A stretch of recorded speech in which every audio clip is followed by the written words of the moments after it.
Alright guys, hello, welcome. Hope we're all doing good. We are going to continue here today. I think I'm going to do the Howler collection. I was really tempted to just dedicate this stream to Sanctum Sprint. Like, I'm not joking, I just wanted to do Sanctum Sprint the whole way through the stream. Just grind it up, get loads of progress, something like that. Something basic and simple.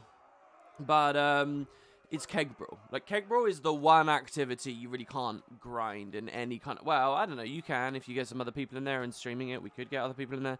But I don't know. I don't want to do that. So we're going to make some tangible progress on a legendary and see what we can do. Something about being up at this PC seems to have made me really, like...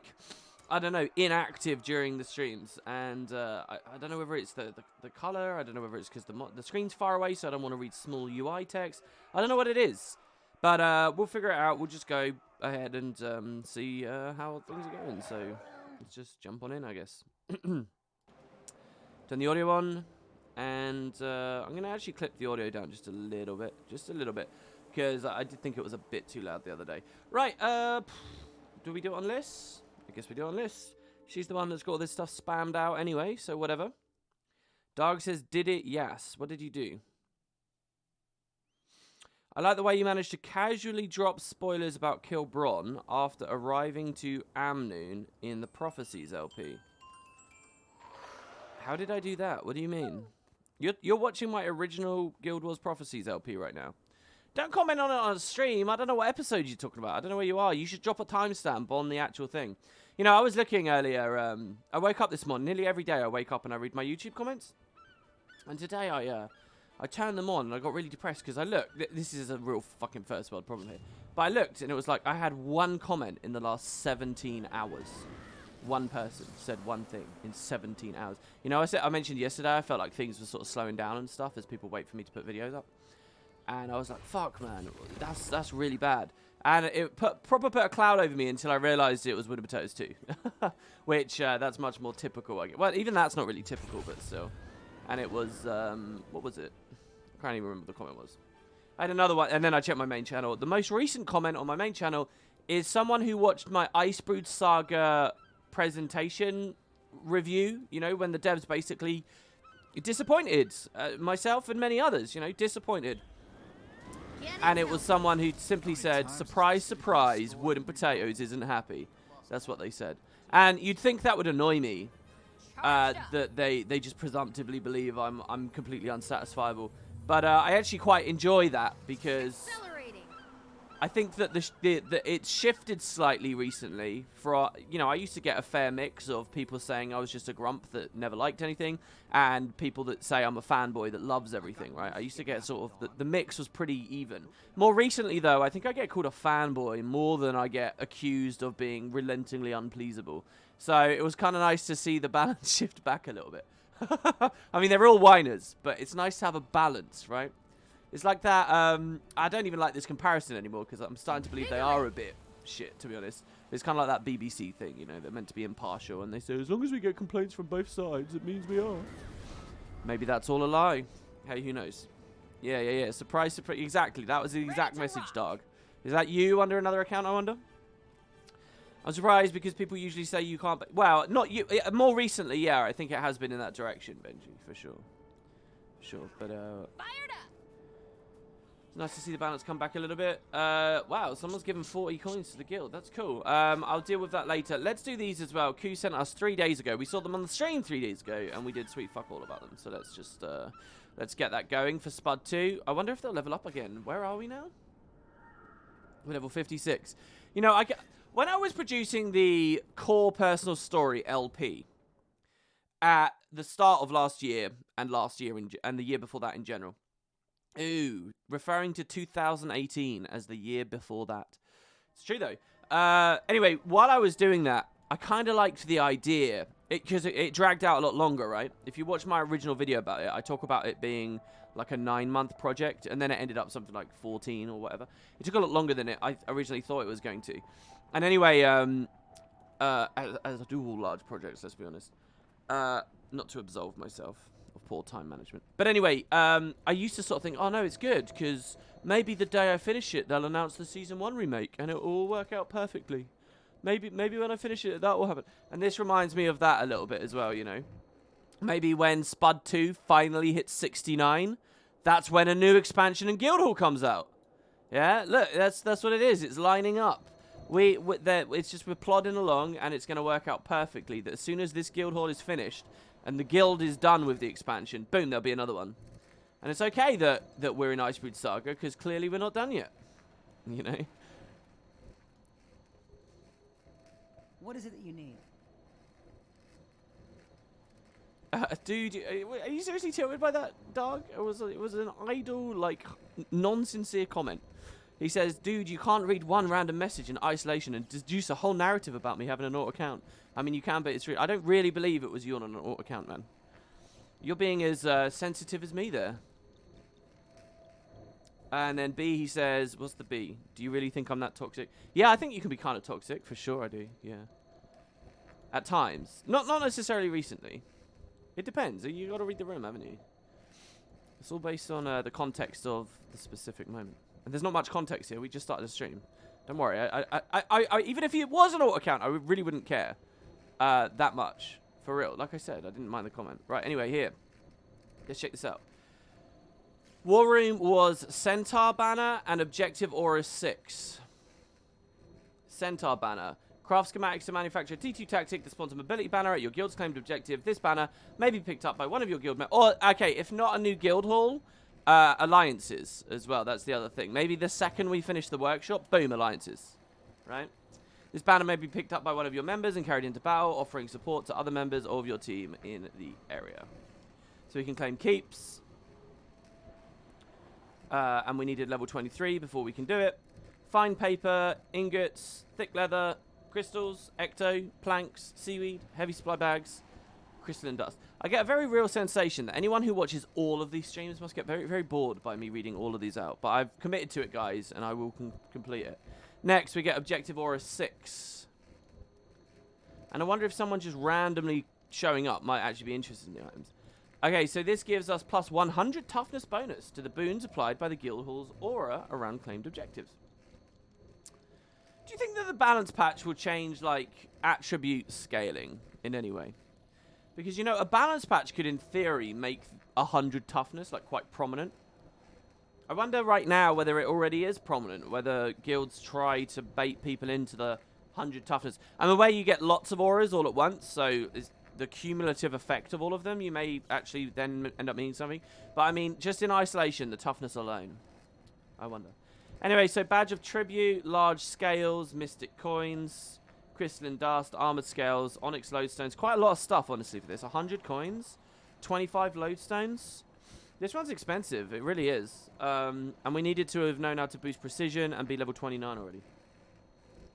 So there, we get those two. The next area we go to is the workshop.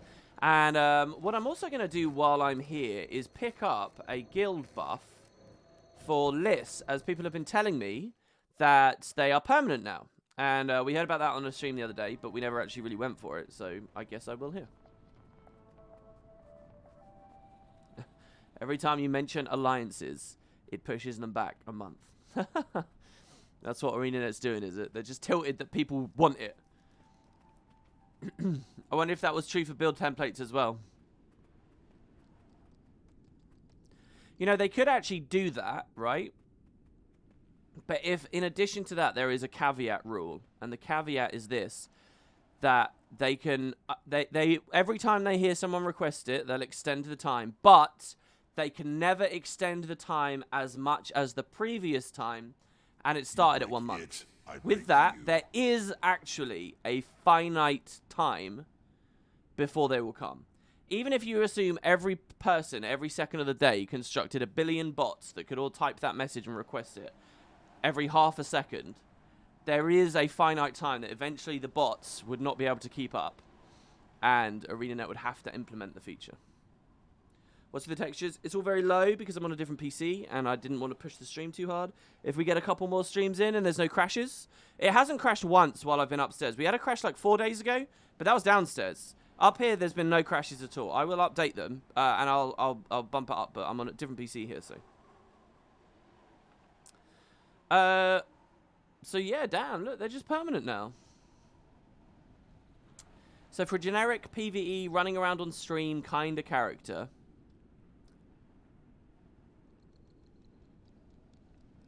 How do I feel about this as well, by the way? How do I feel about this? I feel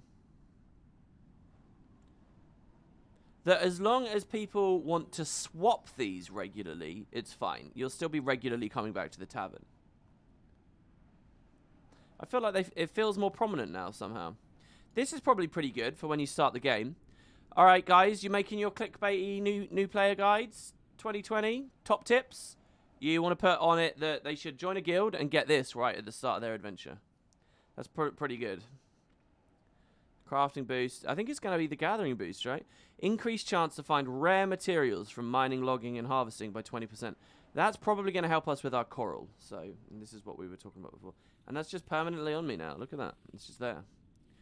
I really think Guild Wars 2 needs 2 types of active effects. Like, there's currently 3 rows. There's the boon row. There's the buff row. And that's it. But I really feel like there needs to be a boon row, a combat buff row, right? Which has, like, banners and spotter and all that kind of shit. And then, like, a long-term buff row that you can hide. So this would be on that row. It would be like, okay, this is additional. This is another modifier on you, but you really don't need to be looking at this all the time. So we're going to hide it from the UI. You can click a little arrow up or down here, and it will show you the extra row. And you know, hero banners and shit like that. Like anything that's like economy-oriented or whatever that doesn't really hit combat in a meaningful way. And is probably of a longer duration. I would really prefer to just filter down. Into them just because none of this is important except fire attunement. None of it. And yet it's all there. I mean, maybe... No, not even like the Guild Hall move speed, I don't think. I mean, in PvP, it doesn't matter because that shit's all hidden anyway, but I just feel like it's a general thing for the general game. And let's face it, most of the game, they're more interested in those other formats. Just be a little bit better. A little bit of a cleaner UI, maybe. I don't know. Obviously, it's one of those stupid little things that is not worth the time to implement. But hey. In a perfect world with a perfect game, I'd have that. Well, do they hide them, Benji? I thought they just scrolled off the screen. Oh, no, you're saying all the traits and stuff. Yeah, that's true. That's a bit of an inconsistency with the game as well. There are some passive traits. In fact, there's a huge number of traits in the game that I would love an active effect for in PvP here now. Or anywhere, really. To know, for example, if I'm a warrior, I take the Defy Pain Defense Grandmaster. When I hit 50%, I'm going to become invulnerable and get a free stun break, I think, as well. As a mini Endure Pain pops on me, a lesser Endure Pain. So the trait is called Defy Pain. The active effect is still Endure. So then once that happens, though, you're on a 90-second cooldown. I would really love a little icon showing Endure Pain on my active effect. And when I mouse over it, it says Defy Pain. It says Defy Pain. Because when I'm fighting a warrior, I kind of want to know that. I mean, I feel like one of the times I was most skillful at the game was when I literally knew every passive that would proc through that specific meta when I was playing a lot of Fresh Air. And I spent a long time just trying to think about that shit all the time. Like, Necros used to get free prot at 50%. So you could know not to blow your load too hard and stuff. And like, but there's a lot of things like that. There's a lot of traits. A lot of them don't get run and stuff that I think if there was an active effect, might be better, might be. I mean, I felt very rewarded and cool for knowing all of them, but I don't know. I don't know whether that's really too steep for what the game should actually be. But yeah, little icons representing that stuff. That's the kind of thing that would be scoped in the balance patch as well, you know. Anyway. Hail and well met. Hail and well met to you too, good sir. Right.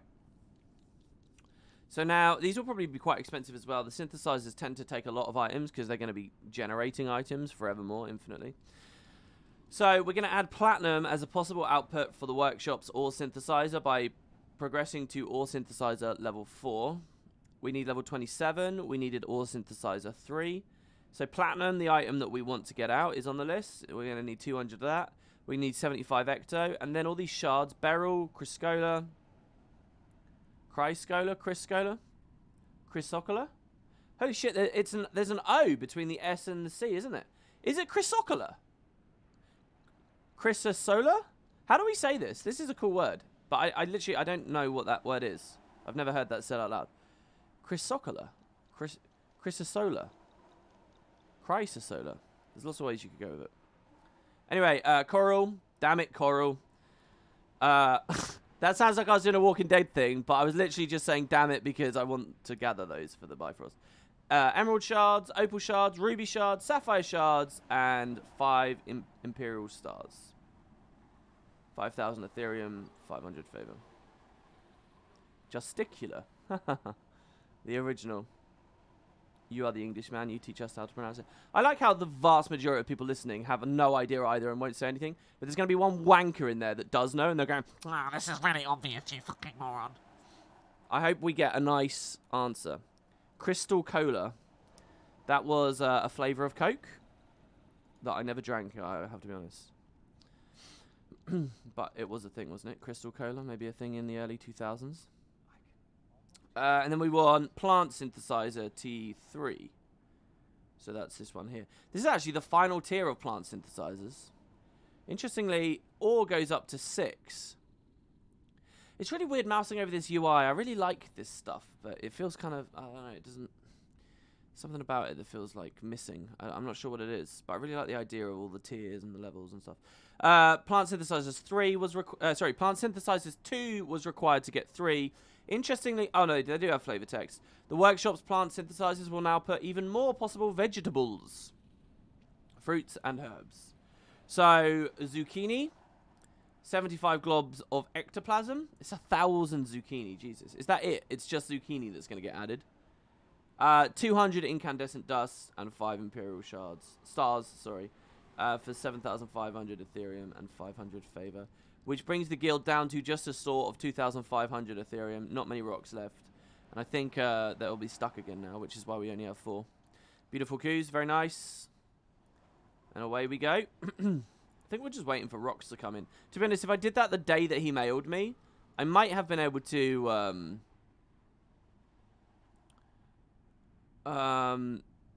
okay, yeah, that's a message we already read. That's a message we already read, and now we're clear. Forgot what I was saying.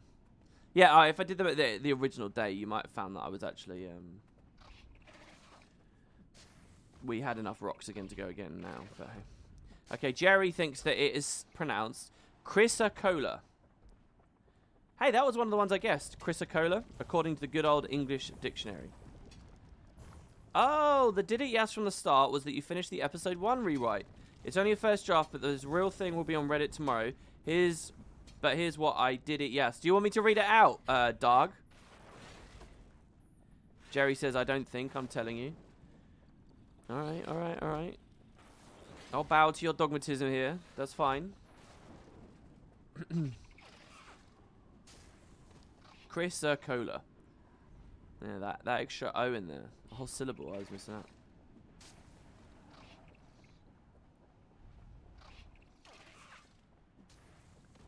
An episode 1 audiobook.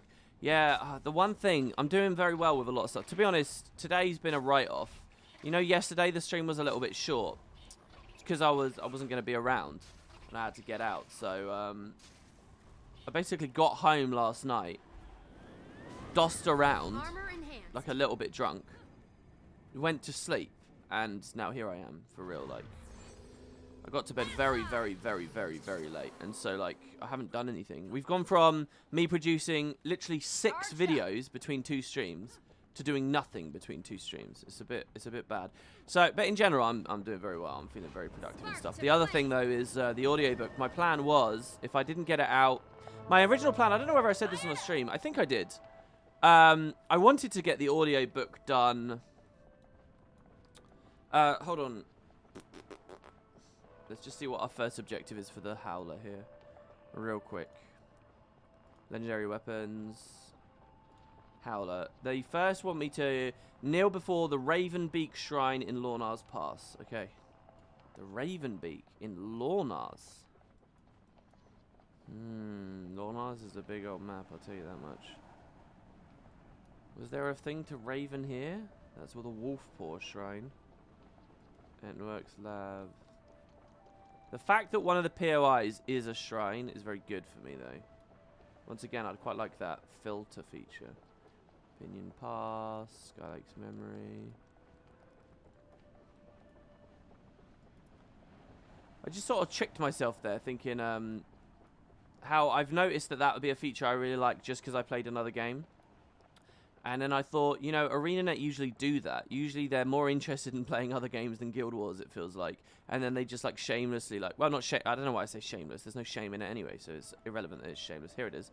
They'll just, like, dump stuff from other games hoping that it'll be successful in Guild Wars 2. And usually it's a complete misfire and it's a waste of time. And I'd rather that they focus more on this product and this product specificities and work within this product parameters, because there's much better things to do than just simply see, oh, I liked that about Monster Hunter, I'm going to add it to Guild Wars 2 now. Usually. But that is a thing that it's like, man, that would actually be pretty good for Guild Wars, and I'm only aware of it because of playing other games. Anyway, yeah, I don't know whether I mentioned this on stream, but I was really hoping and gunning for getting the Ghost of Ascalon audiobook out for you all on New Year's Day. I was going to do the account tour on New Year's Eve, and I was going to do the audiobook, or finish the audiobook on New Year's Day. But I never got it done in the end, so I just resolved to reading a chapter and then recording a chapter once each day. But we're, what, 10 days into the month now? We're further than that, aren't we? And I haven't got around to it. I think today would have been the day again, right? It would have been, if I had done that, that would have given me time to do the very few remaining chapters, and then also see what I can do about production stuff, and maybe getting that, because I started with nice audio and stuff, and like I basically ripped audio from Guild Wars 2, put it in the background, and I don't know whether I would just do the rest of the book with clean audio to get it up, or what. We also had art, and I obviously don't have art for any chapter after, I think, chapter 16 or something, and there's like 24 chapters, and I wanted to give myself a few days for that, but hey, whatever. We'll get there. We will. Alright, so I just got to kneel before the shrine, I guess. It looks like we're going to come back here for Nevermore. Nice. This is to do with ghosts. So why are we needing a Raven shrine? Just because otherworldly, spirits of the wild, spirit, ghost, something like that? Maybe we do lots of the spirits? In fact, yeah, look at that. The Leopard Shadow Shrine is one. And I do remember mousing over that a second ago. This is kind of cool. There it is. This is kind of cool. I genuinely didn't know until right now, or had never really thought about or acknowledged, that Lornar's Pass is a map with lots of little shrines littered around, and they all have their own waypoint. POI, sorry. I didn't know that about this map. It's a big map, and it's kind of cool to see that dotted around. I know that's a thing in Dredgehaunt. I think, and obviously we even interacted with that with an earlier part of the Bifrost collection, I think, before, right? When we were combining the Jotun runestones and stuff, maybe? Well, we did something over there. I don't know, one of these collections. But again, this is something pretty cool about the Legendary collections. So we've got the Snow Leopard Cubs. Okay, Donnie is here. Sorry, I will try to catch up with you guys in chat. Give me a second. Let me just figure out where my next objective is. It's, okay, the Lost Spirits Hollow in Holbrack.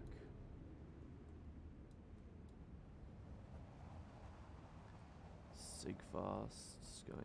I mean, Lost Spirit, there is a graveyard there. I kind of just want to get out, to be honest, because I'm going to get attacked. I'm just asking for trouble right now. Right, the question was, hey man, do you have any info about the upcoming PvP balance patch? Will it be released together with the Zephyrite Festival or not? Sorry, are you asking me that because you think I'm going to, like, leak release dates that aren't otherwise public? I don't know anything that's not public, so I know that they're doing, what was the quote? 800 to 900 skills. That there's going to be a lot of chaos, that it's a big patch, that they're going to follow up with other minor patches, all the stuff that you can already read on the forums and know about. That's what I could talk to you about. But, so, sorry, I can't really answer. Could you make one of those community creations videos instead if you wanted? I once put it on Reddit. It would be nice to have more videos in that playlist. Yeah, that playlist is a bit of a dud. Look at you, man. Look at you go. You fucking looked at even these weird... Yeah, I really need to do that. You know the other playlist is a bit of a dud at the moment? Actually, it's the same one, isn't it? So when I look at add-ons, is that the same playlist where I look at add-ons and stuff? And it has just a few glimpses at, like, Guild Wars 2 Hook and Reshade and, like, stuff that basically superseded previous stuff and is now all useless. There's, like, lots of things that I could be covering. And remember, as the new year rolled through, I did write a list, and there's a lot of things on there. There's a demake of Guild Wars 2. There's a thing called Guild Wars 2 Demastered that's super old. There is, I still want to remind people, that amazing RPG remake of Guild Wars 1 that somebody's developing. And I do send him a message every now and then, say, hey, how's it going? Please don't lose enthusiasm. Good luck with it. I want to cover it. The thing is, he does these little alphas and these little releases that... I think there's a real fear when if you're a solo dev doing a small thing, you get really wrapped up in it. You want feedback, you want people to see it, you want enthusiasm, you want people to like be interested. But it's a really dangerous thing to release too early from two sides. One is that you can just get that it's too poor, it's not very good, and so then because it's so early, and then people will like bottom out with it. They don't feel like they really got a great experience. They don't have much to say to you, and they're kind of done with it. And people who would have been enthusiastic and were enthusiastic about your project now aren't at all because it's, you know, they feel like they got their fill and they realize they've decided now it's not for them, even though they've not played the complete thing. And so you've lost people, and then you don't get any, and then that's it. And the other risk is the reverse. You actually get what you want. Everyone says, oh, yeah, it's really good. I love it, blah, blah, blah, blah, blah. And now you're like, if you're one of your big motivations is you wanted to impress everyone, well, there you go. You've impressed everyone. And you can sort of lose your sense of going forwards with it. But that's what he's doing. He does like these little bits, and so I've basically said, look, I'm not covering it. I'm not doing it until it's like really, really far down the line. I want people who watch my video to be impressed, like really impressed by what you've done, and I don't want you to like bottom out early or whatever. I don't want it to feel like it's you know, I don't want to do a video on a work in progress thing, and then people are a bit like, eh, and then like just do another one like half a year later and nobody really is interested anymore. I don't want to do that. I want to do it when it's done. So anyway, which I appreciate is very hard to do something in a big lump sum. Believe me, I do. Anyway, why was I talking about that? Oh yeah, the community creations playlist. That would be a thing for that as well. I gotta go back to the map. It was like Lost Souls or something, wasn't it? Maybe it's in the Raven Lodge. For good reason, I hope. We were arguing and it just came out. If I beat her, she'll hate me. If I lose, I'll never hear the end of it. Sounds like disaster brewing. I'll bring a keg and watch. Drunkards. I'm gonna have to reread what it was here. Anyone wants to give me any tips at any point in chat or whatever, please, just feel free to. Kneel before the monuments in the Lost Spirit Hollow in Holbrag. Monuments in a Lost Spirit Hollow. In this city. Oh, I know where it is. It's this. Lost Spirits Hollow. The Lost Spirits. The spirits that were lost along the way south. I know exactly what that is. Of course. Right. We just did 2 shrines, and now we'll do these ones. I guess we're still on the shrine section. Yeah, this is really easy. I don't know why. I was thinking like Sons of Svanir or like Ice or Ghosts or something. I mean, they are looking ghostly. But yeah, Wolverine, Owl, Ox. Easy. What do I use for mount selection? None at the moment, but Guild Wars 2 Radio is what I use. I use that for novelties and squad marker placement as well. You'll probably see a lot of that next week once we get into raiding. Okay, Wolf's Ferocity. So the Wolf Pass Shrine in Lorna's Pass. Was Wolf the one at the very south? Do you know what? It doesn't really matter. I'm sure we have to go to this. So, yeah, it was anyway. All right, we'll just go. All right, let me scroll up. No, it is a different one. It has Shaman's Racing Game, the card game I played with Boots. Is that it? Shaman has, like, multiple games. Hey there, buddy. I wonder if I should put Ritlock's Critter Rampage in that. I wonder if that's anywhere in a playlist. It should be in some. But yeah, it should have stuff like that for sure, Doug. For sure. Well, listen, Doug, I have... if people don't know, I'm basically like working in weeks this year. Or so far this year. I mean, we're right at the start of the year. I don't know whether it will work out. So far, it seems pretty good. But not what day are it? We're coming up to the next week already, right? Yeah, we're on Sunday. So not this week. So tomorrow is a new week, right?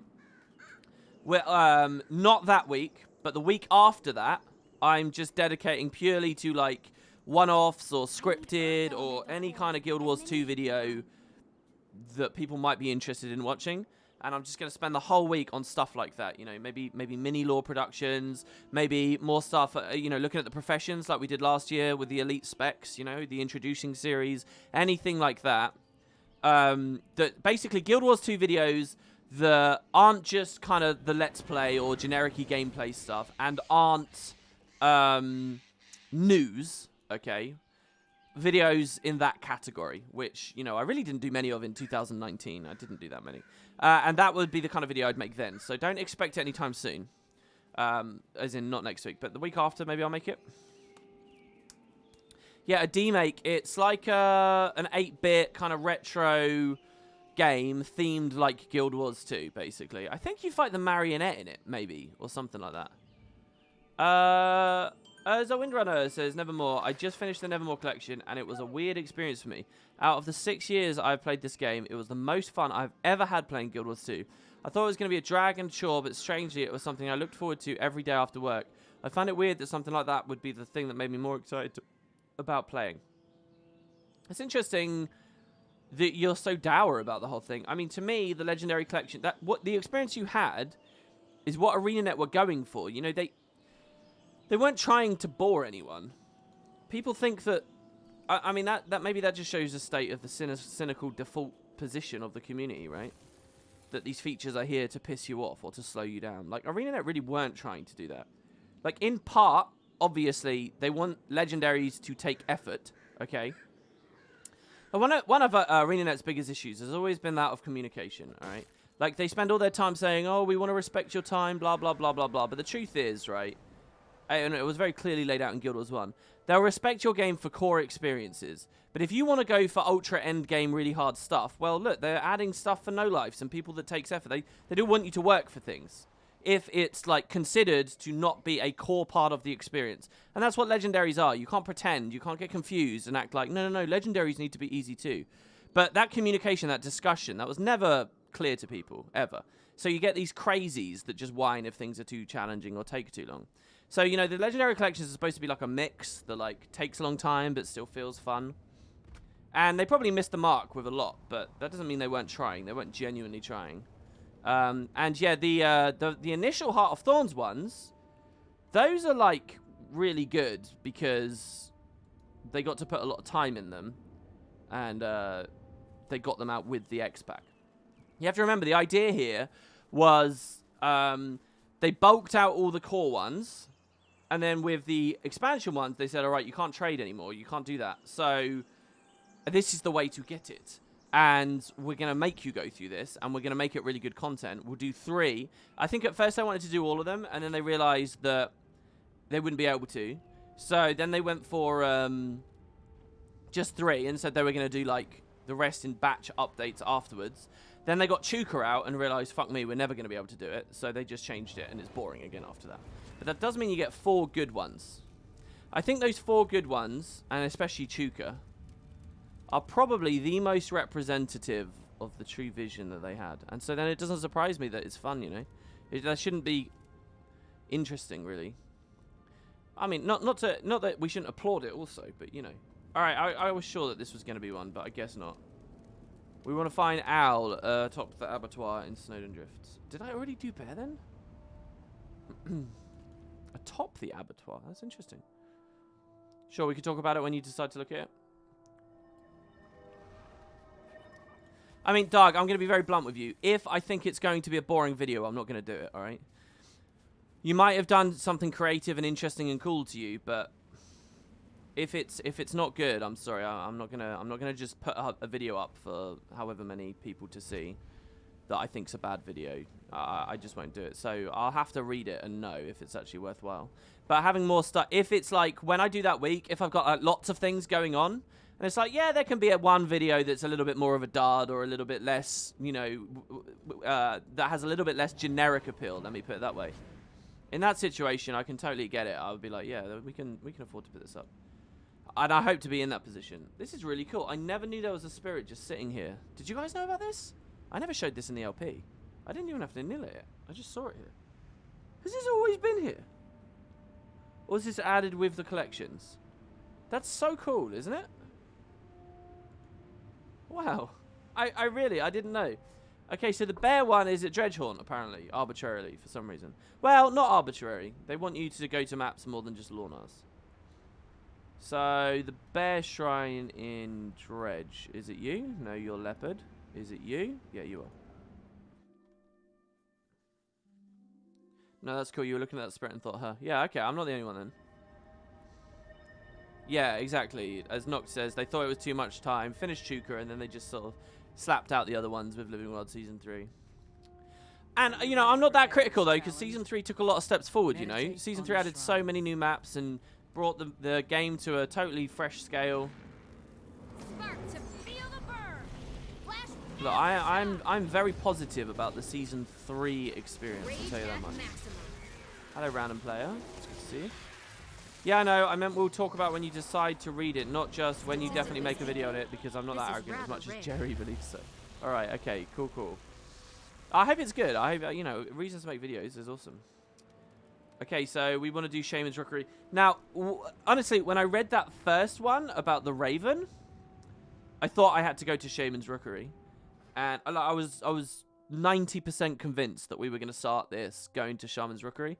And then I read out Lorna's Pass, and it was only as I spoke the words Lorna's Pass and heard them come from my lips that I realized, oh, we're not going to Wayfarer. It's somewhere completely different. Like, I was so ready to come here, but it is a part of it.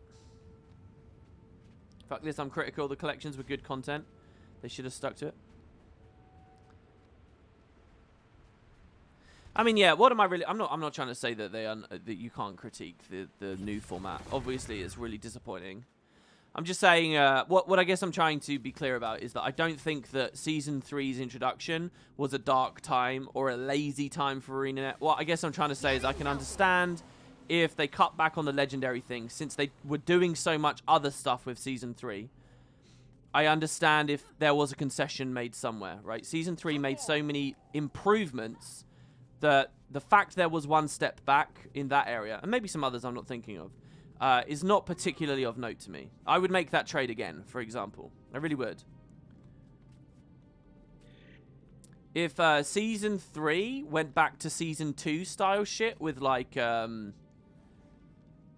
Dragon's Reach Part 1 and 2, and then like really wonky release windows where they weren't hitting it all the time, and some of the patches were tiny, like Tangled Paths is tiny, and it's not a map each time, and like there was so much more that Season 3 added each release. If Season 3 was like Season 2, but we got the legendaries with it, I would not make that trade. I would keep it the way that ArenaNet did it. That's what I guess I'm trying to say.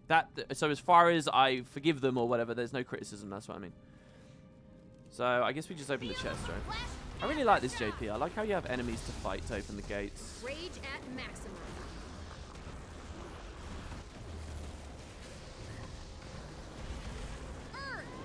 There's also another thing. I mean, I think some discussions I've done in the past were actually really good about this topic. And it's, do I really not have the Radiant? I definitely have that. I've crafted a million Radiance runes over the years. Spirit's Tenacity. I have to say as well, it's the same argument I gave in the past, where legendaries are not core content. If ArenaNet got to the point where legendaries became core content, and they did, alright, let's be clear, that's a problem with how fast people are leveling, how easy the game's combat is, how uninteresting the gear is, how easily acquirable the gear is, how easy it is to explore, and how fast people are moving around. If legendaries have become core content, your game has failed and bottomed out to be a comprehensive, like, exciting long-term MMO. It should stand on its legs without needing legendaries. Guild Wars 2 missed that bar, right? And I will 100% say, with absolutely no uncertainty, right? I will unflinchingly say that if Guild Wars 2 didn't have that original set of legendaries, it would have failed as a game. At launch in 2012, like... And that's really hyperbolic. Like, what does fail as a game mean? I genuinely mean it would have been panned. Do you remember when the game first came out and everyone was like, oh, there's no end game, blah, blah, blah, blah, blah. There was end game. You could go for legendaries, and that really sustained a huge amount of people and placated a huge amount of people for however many months until they got Season 1 going. If legendaries weren't there, Guild Wars, it would have revealed just how poorly made Guild Wars 2 at launch was. So ArenaNet are in a place where they've got these hyper-prestige items only a few no-lives are going to go for that shouldn't be core content, but is now being perceived as core content. And so you get this ridiculous shit where it's like, oh yeah, let's spend a ton of resources going for Chukra and Chumpawat and all these crazy collections and stuff that only realistically, in a well-made game, only a fraction of the player base should actually be seeing. You look at me in 2020, I've exhausted so much content now. Now I'm doing all of these, right? But it took me till 2020, and here we are, and I'm kind of going in a crazy line of it. Most people, especially when Heart of Thorns came out, and there was actually a slightly better made expansion with a little bit more longevity to it, they weren't doing every single one. So you're putting all this time, all this energy into potentially like a tiny slice of the community. You know, only the players of the profession that use that weapon, because people still like to monoclass even at that point. And then also have the funds and blah. You know, it's not a wise investment. So again, if I think about a well-made MMO, I wouldn't invest all that time and all that energy and all that stuff into making Chukan Chumpawat style collections for every fucking weapon in the game. I would try to put that stuff into stuff that everyone's going to experience. I remember making that argument a long time ago, and I was very disappointed. You can see one of my angrier videos covering this game was when they announced. Do you remember when they actually said, look, we're cancelling the whole season, the Generation 2 Legendary process, we're cancelling. Do you guys remember that? Do you remember how they'd strung us along and how it seemed like it would be happening and that they had it all under control, and they'd had these comments about how far along they were, and they'd really got people amped about it, and then they just said, well, fuck it, we're not doing it. Wasn't that or was that, did they at one point say they were never doing those legendaries? And was that what I was angry about?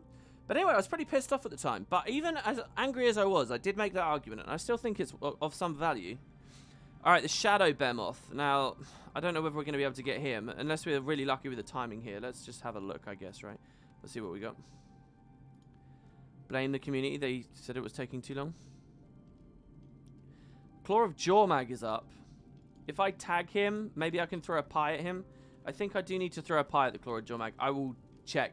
But he's already 50% into his spawn window, so we might not be able to. I mean, he has pre's and he has the first phase, and really bad players might be doing this a bit slowly. I don't know about just blaming the community. I mean, ArenaNet drives the community's incentive for one thing or another, right? ArenaNet created a person's passion for one thing or another. And if they dropped it like a hot potato later, I mean, people are idiots. They're predictable, basic, like, you can just see these things, you know?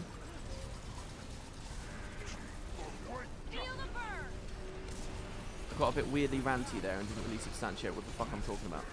But what I'm trying to say is that it's obvious if you tell people that this big thing is coming and they should be excited about it, and they get a taster of it because 3 came out with the expansion, and then you cancel it, they're going to be upset. It's obvious, you know? They're just like little drones that will act in very predictable ways. So I don't know whether you can really blame them.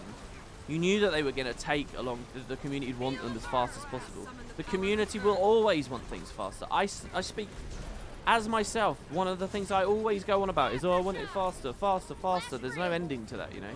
So I don't know. I mean, ArenaNet has to sort of rise above that. They have to be the adult in this relationship, you know? You can't expect fucking masses of random, faceless, nameless people of varying ages to actually, like, give you good guidance. You can't expect that. I don't know. I'm just so anti-feedback. Have you guys noticed this? Have you noticed how anti-feedback I've got over the years? I would still, and in that way, I feel like the community is blameless, right? I feel like you expect too much of a community if you even think that they're you know, they are to be blamed in the first place. I would blame the adult in this in the room, you know. Throw the pie. Yeah, all right, I'll throw the pie. You forget otherwise. Did I explain that properly, or somewhere sitting there, someone's sitting here scratching their head thinking, what the fuck is WP talking about? Right, I need to wait for a targeting thing to appear. Oh, yeah, I got one. Alright, there's no red bar, so it says I'm in range. It's not ground targeted. Okay, good. Equip the Chaos Gun. We did throw the pie. Now, there might be another thing for Jormag 2. Like one of those other party ones. Let me just type the word cons.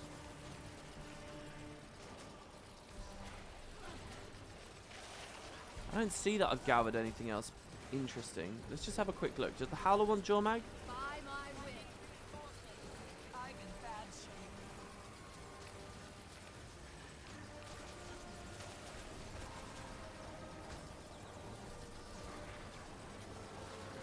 No, this one's totally doable. This, as long as nothing's bugged, we can get this done on this stream. This one's really good. This one's doable as anything else.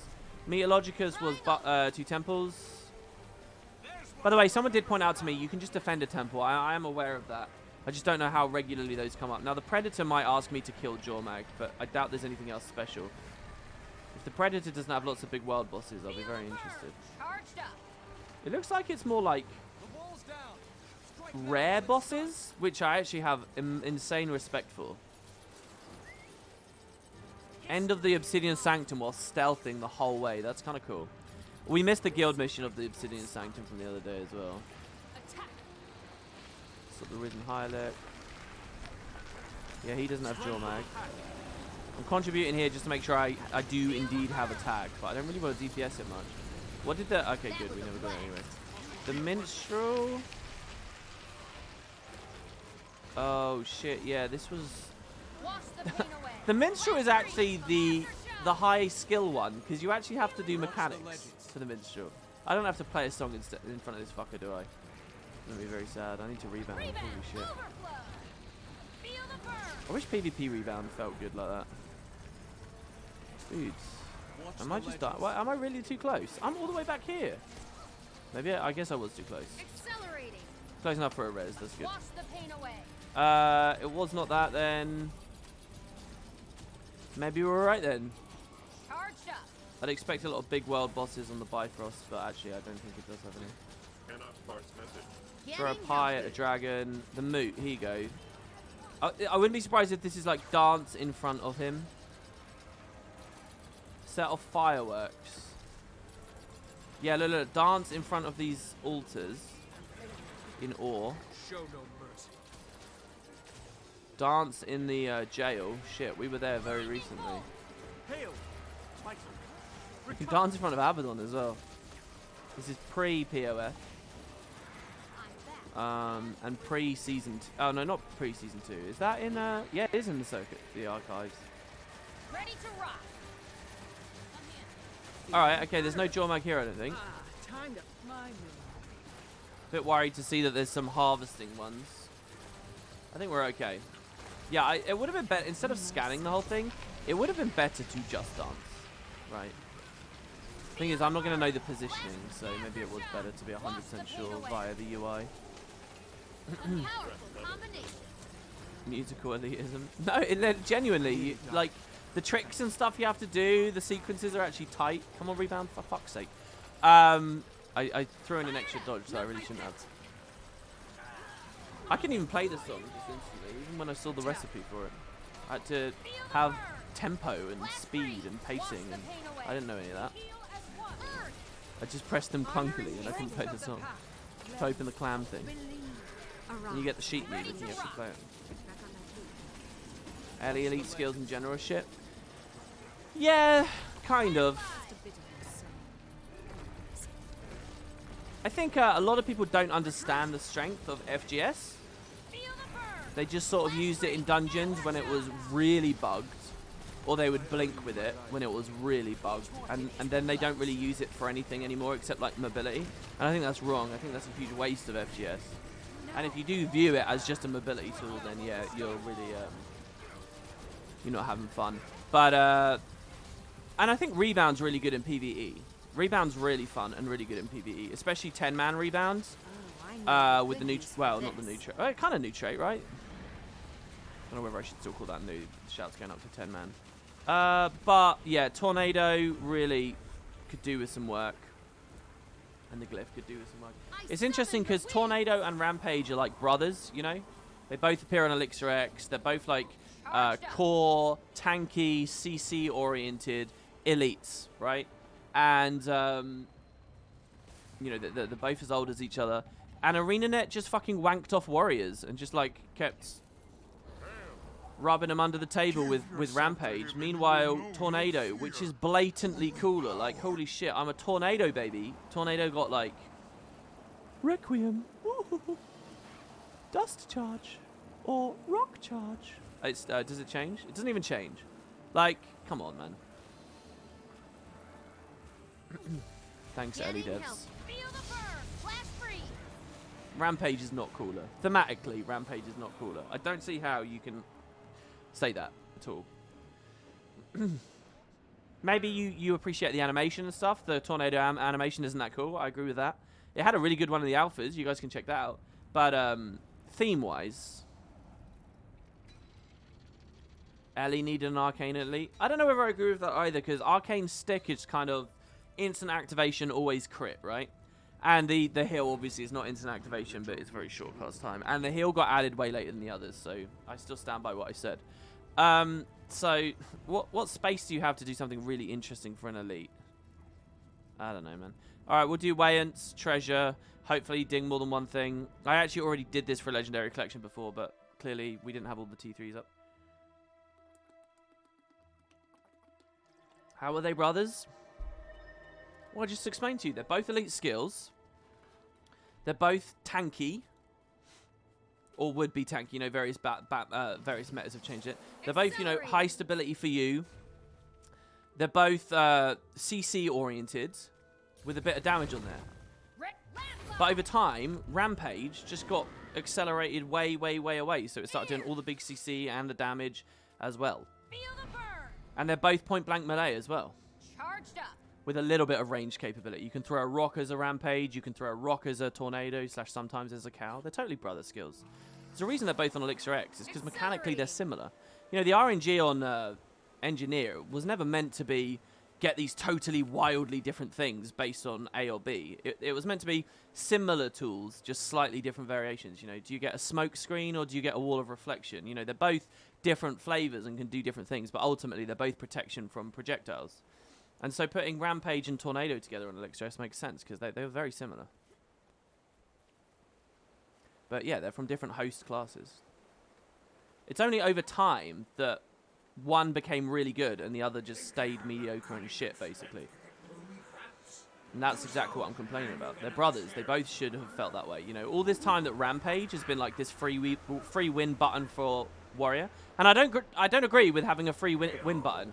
But one level of what's annoying about Rampage, I think, and you guys just think, oh, it's an early main thing to say, but really, if you're going to add like a free win button to the degree that Rampage had become and has become, surely Tornado should be a free win button too. You know, and especially for engineers. Engineers are the ones that I feel worse for, because if you are an Elixir X engineer, like, that's just so stupid that, like, you feel so bad for getting Tornado so often. I'm just going to try and remember. It's so dark on my screen. I'm actually going to play this via the OBS overlay. Oh my god, which is also really dark. Maybe we can just do it via minimap. Maybe we can... Hold on. I know how to do this because I'm a genius. What? Oh my god, I typed Blath. Okay, that... Really? No, that's not right. One of these is a light source. I could have oh, hold on. Let me try Mad Memories. That one's a light source. I need to actually do this now. What? Oh, it's because we're on low quality. Fuck. If you're on low quality, it, like, won't allow you to choose the lighting. Okay, we'll do it this way. What's my biggest AoE? Meteor shower. We will get our eyes, guys. We will be able to see. Oh, let me just... I don't actually have a template with staff. Oh, I do. Magi support is a staff template. I guess I'll go to that real quick. Alright. Now I can see again. Alright, so we go through this.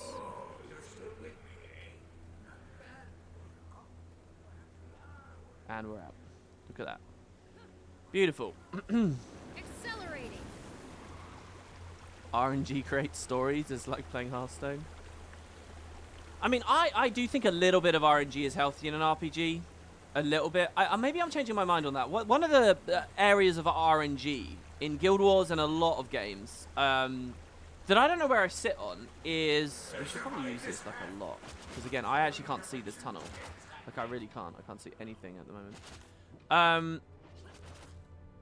Is weapon damage. Oh, that's the back wall. Feel the burn. Weapon damage RNG. Now we've got a gap here to jump. Holy shit. I kind of like the idea of getting a very precise exact number every time, like, that you do a thing. You know, if I auto attack and I have this exact set of gear on every time, I always do the same damage. Like that weird, like, slight obscuring that happens. by having the damage number wobble a bit. I don't know. RNG for crits I quite enjoy in RPGs. Obviously, there's different levels to it. I feel like Guild Wars... If Guild Wars taught me anything about my tastes in an RPG, it's that you should never let the player genuinely get to 100% crit. Personally. I don't think that should be a prominent or common thing, to be at 100% crit chance. Maybe you can let them do it for particular windows of time. Maybe you can have one class that's very critical oriented and it can put itself into like a phase where it crits a fuck ton and it has that 100%. But 100% crit is just a standard thing as long as like the right buffs are there and they're all really easy to maintain, which is what Guild Wars has done. I don't really agree with, I don't think. There's something about that. And I think the thing I really don't enjoy about it is that from like a min-max perspective, from a theorycraft perspective, as soon as players have the 100% crit... What? Dude, I went down the far right hole. Oh, yeah, here we go. As soon as they have that... Wait, are you serious? Dude, there's no texture on the back of that. Oh, maybe there is. No, there's no texture on that. What is that thing blocking me? I don't know. Anyway, as soon as they have that, and they still have wiggle room to min-max, it suddenly just, like, deletes the dimension of the game, you know? Don't get this, you already have 100% crit. Don't get this, you already have 100% crit. Don't get this, you already have 100% crit. Alright, it's just the Howler. The question is, do we dance in front of Wayant? I don't think we'll be able to throw a pie at him. I think it's only throwing pies at enemies. So that's it. That's that next one. That's good. Shadow Behemoth pending, because I don't know whether we will actually be able to kill the Shadow Behemoth during the stream's window. Let's have a look again. I do think we can complete this. He's up right now! Shit! No! He's going to be dead already. Hopefully, dead game, and no one's there, and he's got really high health. No, I see the chest. Is there another mega server? Centrateria, Wild Bosses. Wild Boss Run. They're in Straits. Fuckers. Blaze Ridge, Bloodtide, Ellen Riverlands. Hello? Is that a real squad? I don't think it is. Cat, you can rejoin me if you like. Damn. Yeah, we're not going to get it then on the stream. We're not going to get it. It would just been quicker if I wasn't a dimwit and I'd looked ahead. I originally looked at the event timer to see when he spawned. Saw Jormag was there instead and went for him. I think, anyway. Did we even get anything? Oh, yeah, we did. We got the pie. Okay, confuse one of the lost spirits in the Valley of Guan in Mount Maelstrom while disguised as an animal. This is a cool event. I like that. I have a reason to do this. I can't remember the last time I did it. Maybe in the LP, but I think I just talked about it in the LP. I think I ran past it.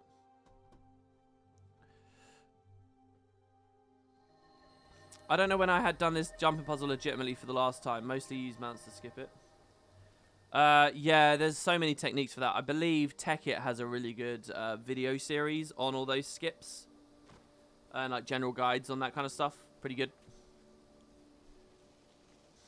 ArenaNet Gates content based on the quality of your computer confirmed. Maybe. Don't you have the torch, Flame of Christ, so as the tonic stuff?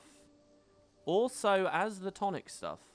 I don't know what tonic lights you up. The flames I did think of, but once I saw that the back piece wasn't working, I figured the flames wouldn't either. Might have been wrong with me.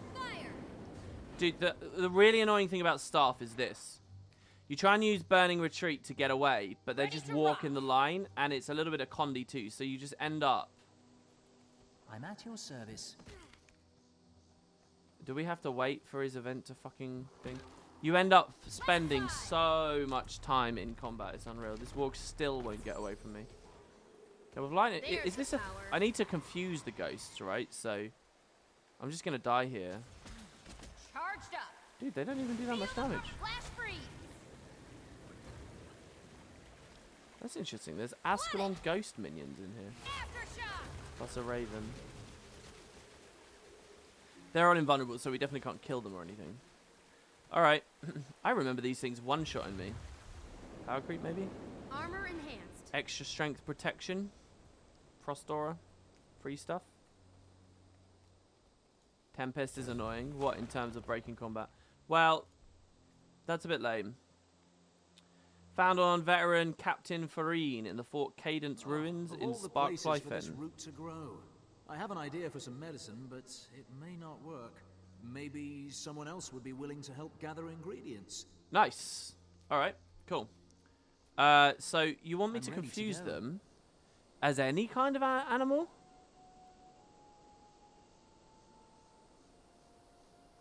I'd like to float like a butterfly, like a moa. Okay. Now, I do actually have staggering kick. I don't know whether they become hostile, like properly hostile, though.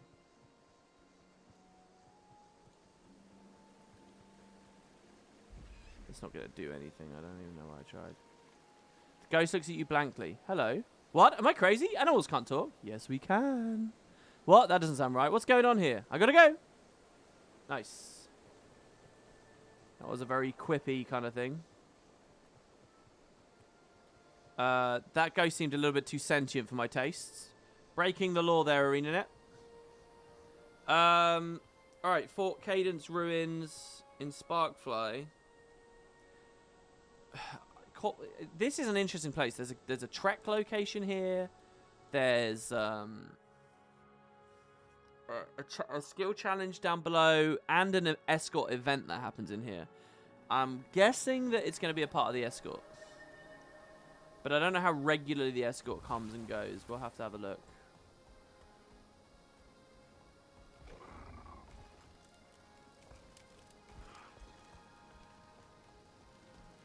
Rebound. Feel the flash freeze aftershock. Oh, you mean all the shouting is annoying. Yeah, maybe that's fair. I'm just going to go down, event or no, and see if we see any boss or if anything's in progress. After that, I'll see if I can trigger the event in any way. The waypoint is contested up there, so it might be possible that we can take the fort and then push the escort in. But it might take a while. There's quite a lot of stuff going here. He says, just come here and Minyamancer killed the captain. Oh, really? I missed it by a few seconds, did I? It's always Minyamances in the open world. It's always. Because I'm telling you guys, it is like one of the ultimate things people like playing. It's like one of the big RPG fantasies. And as far as Guild Wars is concerned, it's pretty good for the open world. So it's probably reasonably balanced. But there's some other ones like that that devs need to look at, I think. I think Longbow Ranger is perfectly fine as well. What are the big archetypes? I think a lot of the warrior stuff, if you want to be a big bruisery warrior.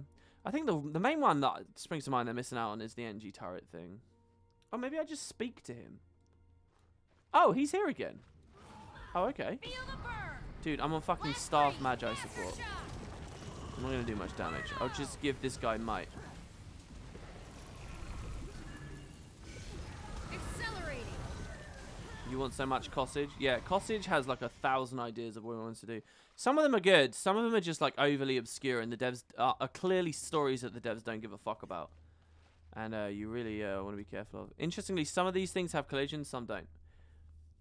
Right, so we get a Ghostly Pirate token. Next, Spirit's Lamentation. Found in the treasure chest of the Human's Lament in the plains of Ashford. So, was Human's Lament... No, I'm thinking of Lawclaw.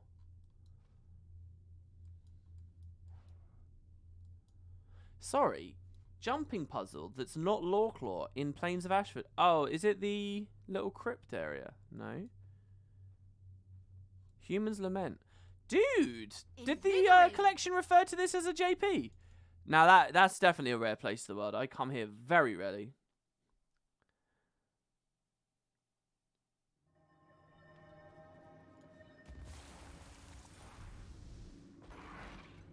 Nice. This collection's been pretty forgiving so far. If it wasn't for my stupidity, we'd have the Shadow Behemoth done as well. So I can't blame, you know, our luck or anything. It's just pure ineptitude. Which legendary is better? Twilight, Nevermore, or the Binding of Ipos? I've started them all, but not sure one to actually focus on.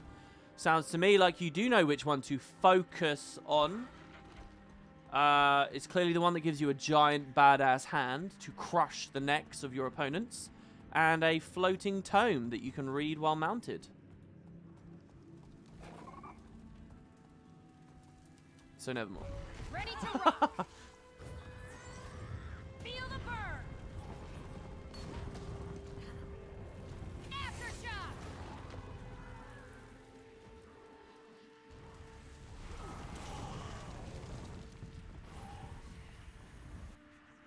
Yeah, if I'm a little bit more freeform, I do tend to swear. Boggy, Zex, Kex.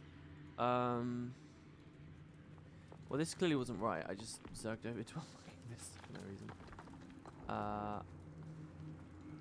It tends to be that if I'm on YouTube, I'm trying to say something that like matters in some way or means something. On Twitch, I'm just kind of here. And we're all just killing time before the grave. That's what Twitch is. Aftershock. So I'll swear a bit more because, you know. Let the storm rage. Charged up. Okay, we get it. The Spirit's Lament. Waters rage. It looks like you should really do these two together. The Nevermore one at the same time. I'm just going to be coming back to all these places for these ravens later. This is a very pretty area that I must confess. It might be possible that I've been here before, but I have genuinely no memory of ever being here. I really don't remember this place. I remember that there was climbing here, but I don't know what I figure. I think I was just expecting to go to the Vista or something. I have to confess, I really don't think I've been here. I might have, though. Anyway, doesn't matter too much. 48%, pretty good. Whoa. Oh, I keep feeling like I've skipped one because we've got this. So we find this in the treasure chest in the old Ula lab in Metrica, so I'll need the key for that. I'm pretty sure we can TP it, so... That's not the old Ula lab already, is it? I thought it was more north than that. Yeah, it's near the hero point, isn't it? Does he think it's Gomes? Are there any Guild Wars 2 groups or Discords that do hero point trains still? I don't know whether you really need one. Can't you just go in game and see one? And just do it? Why? Look, you're not going to get a great response from me here, to be honest, because I feel like hero point trains are very, very, very unnecessary. There's a lot of builds that just work, you know? Holy shit. I just got so carried there. And I didn't even know I was being carried. This is the end of her lab. And you can just mount up. Accelerating. Wow. That's so, like... Charged up. That's such an enormous skip. It's also very depressing that that is the reward for this, you know? If you're not doing the event, you're not getting the experience, the calm of the gold, Fired up. the loot from the enemies in there. This is your thing at the end. Unbelievable. Kato really carried me there. Thank you, Kato. That was cool. And all I did was just go to your dot. Found on the Lady in White in Shaymore Graveyard in Queensdale. Now, okay, it's nighttime, and there are definitely things in this collection that are night-oriented. Now, I know one of them is the Ascalon Settlement, and I've just got a little bit scared that we're running out of time for the day and night cycle. So I'm just going to have a quick look here. I can't remember when I last saw the sun in-game. Oh, my God. I was trying to type into Wiki day and night, and do you know what I did? I typed 3 words. They were all monosyllabic, but it was, instead of typing day and night, I typed day, night, sun. Alright, we've got 20 minutes. That's not bad. We should be okay, but the thing is, how often does Langmar appear? It's only for a few moments, isn't it? Right as the sun sets? Or do I have to hit all the candles, maybe? Maybe I light all the candles and then it works. You can only do this at night. This is basically a new phase we're going to. Yeah, I want to honor the grave. I don't care who's in it. I just want to... That's it. There's fighters. Gravedigger. Ukon's coming. Maybe when Ukon gets here, it will do it. Let's have a look. It will be here.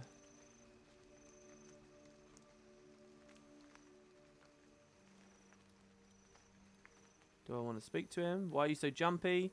Have they ghosts harm you? They probably don't even see you. You should be fine.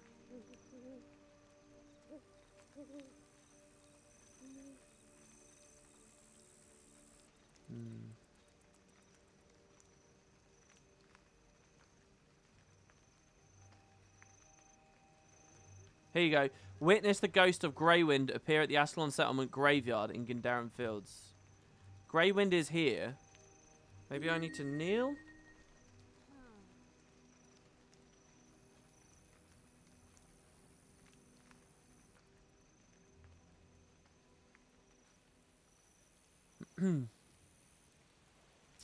Valkyrie Gaming, I just gave me a Twitch Prime sub. Thank you so much. I really appreciate that. That's very nice of you. Thank you. It's good to see you. You only hear day and night, but the other word you don't understand. I think it's in my vocabulary. Sun? S-U-N? Are you serious?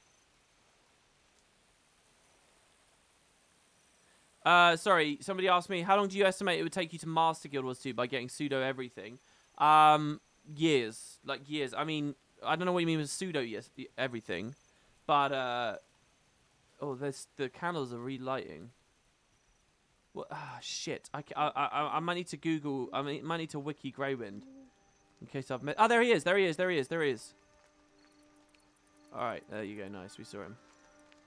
Maybe I just didn't think that I'd press that initial Because candle. this area is so dangerous, I've taken it upon myself to provide training to all Ascalonians. You're a brave leader, Captain. It's a beautiful land, but I remember the war too well. Right, now we go to do the lady in white, who's at the graveyard, also only at night.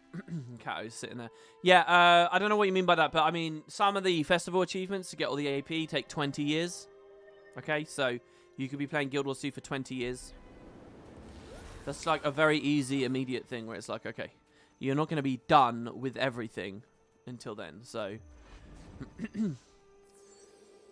As for all the other stuff, if you were really tryharding, like, I mean really tryharding, if you were putting... If you knew everything you needed to know at the start, and you were playing 10 to 12 hours a day, and when I say playing 10 to 12 hours a day, I actually mean playing 10 to 12 hours a day. As in, like, if you go to the toilet, that doesn't count for the timing, right? I'm talking about waking up and dedicating every day. Not like me, where I'll play it a portion of the time, and then I'll edit a portion of the time, and I'll read about it a portion of the time, and I'll be uploading, and I'll do stuff like that. I mean, this stream is master, but it's assuming I'm doing like a Guild Wars 2 stream thing that's got nothing to do with this, you know. I'll spend time in-game and around the game. No. Every one of those 12 hours or 10 hours in your day is progressing master. If you were like that, okay, every day, I think you can maybe get it done in 6 or 7 years. Probably. Somewhere around there. Now, again, does this one appear with the Gravekeeper? Hello. What was that? I heard a noise. Just your imagination, stupid. Don't be such a scared Moa. Dude, all this shit's so high quality in the early maps. Especially like Queensdale. When I say early maps, I mean maps that they made early. Mustaches. Look how much he talks. Look how much dialogue option I had there by interacting with him. She appears in like one of the mausoleums or something. We have to like interact with her or something. I might have to Google this one. You have to talk to the priest of Gwent in the daytime to spawn the lady in white. Oh. Really? Sorry, do I have to speak to him the prior day, then wait for night and she appears?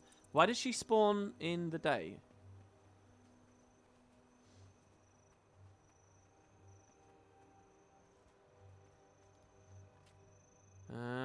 Interesting. Interesting. There's the power. Right, well, Fired up. so that means we have to wait for fucking ever then.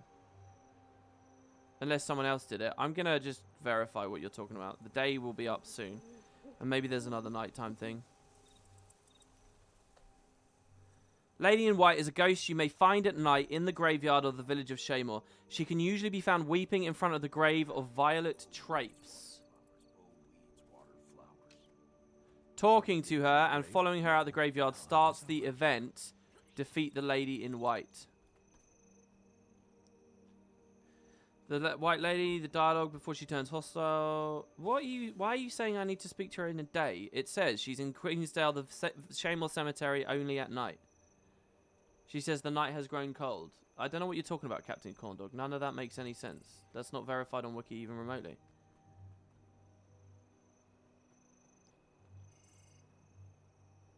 It's somewhere right near where I am. There's a red flag on the wiki map. I guess that's where it ends.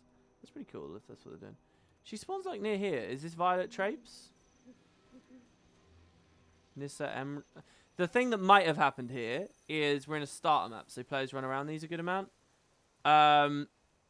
And I'm guessing someone, it's late in the night. Someone else might have already spawned it and did it. Thus, we have to wait until tomorrow. Watch out, the bats are back. What bats? I don't Someone says, someone knows where we have to use the build link that I put in the description of my videos. Yeah, you go to the build tab. And then you paste build template. Pick a slot and just hit paste build template. And then there you go. You've got the build. Is this her grave again? That is her grave. That's Violet Traips's grave. Let me read Wiki a little bit more to see what Captain Corndog's talking about. Event involvement. Defeat the Lady in White is a level 3 event that occurs in the Shameless Cemetery. The event is only available at night. The player will find the Lady in White weeping at a grave. When the player talks to her, she will ask them to take her home. After they get to the cemetery grate, the lady will start ranting that she can't go home and she'll instead attack the player. NPCs, the Lady in White. It begins by interacting with the Lady in White. She says the night has grown too cold. So she would be standing here somewhere. This is a very typical Guild Wars 2 experience right now. There's content, but you're not allowed to do it because of some arbitrary, annoying thing. Are they role players? Why are they standing together in there at night in the middle of a fucking thing? Also, one of them's silver. The event only occurs at night. There is a white mist in the cemetery area when she is present. Oddly, her dialogue is the same as Ascalonian guards. Right, I think someone else spawned it this night. We have to wait until tomorrow night. No worries, Beach Lagoon. Can I switch map? Potentially, if we spun a new one up, potentially you could switch map. But, I don't see it. So, let's just move on. We'll do the later. That's 2 in Queensdale. We failed now. If we were just a bit quicker, a bit earlier, change our timing a bit. Found the veteran Joe in spirit at Thane Kenning in Dredgehorn. Now, that is the Kenning that, I guess Kato might stay there. You could tell us if we see it. That's where we did a lot of the stuff for the Bifrost, the previous tier of the Bifrost, I believe. Thane Spirit Watch, Thane Kenning, there it is, yeah. This will probably be contested. So we need to be careful. I like how you're judgmental of the PvP badge immediately. No, I just think that means that they've probably...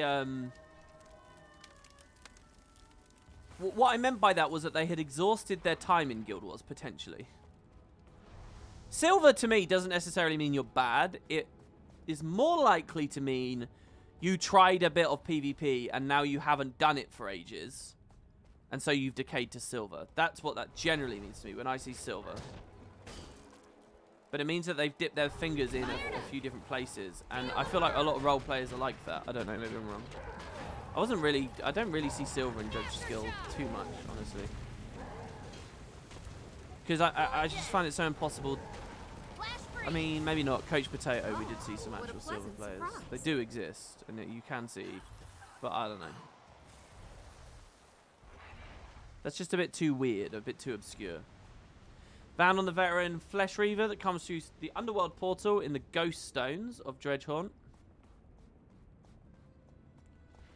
That's in the cave. So we can... Oh, I'm probably at the wrong cave here, though, aren't I? It's this cave.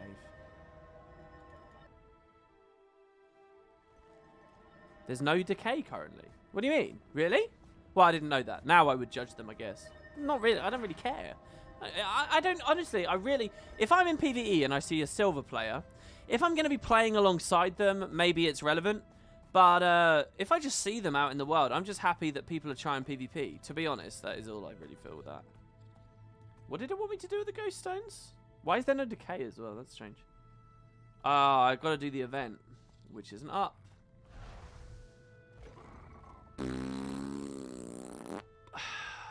You know, ArenaNet didn't...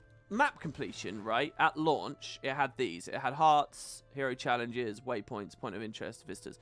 They never added the 6th, which is events, okay? They could have added, do every event on the map. They could have done that, but they didn't. because they knew it was annoying waiting for specific events to spawn. They knew that it was annoying asking people to fail events to see alternate variations. So just let the events be these random things that happen that give like this sense of like dynamism to the world, right? And it's not like a checklist to go for. They knew it was annoying. Heart of Thorns comes out, and that's what the legendary collections are. Which is okay, because it's not core content.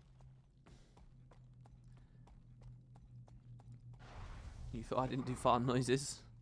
Well, look, there's a difference between blowing a raspberry because you're frustrated and making fart noises because you find farts hilarious and you want your audience to laugh, right? There's a very big difference between those two things, I think. All right. I'm defending myself here. Hi, one question for chat. All right, I guess I won't answer that then. You think someone rushed 10 matches first day, then decayed? Oh, I guess, yeah, the season's really new as well. It's true, too.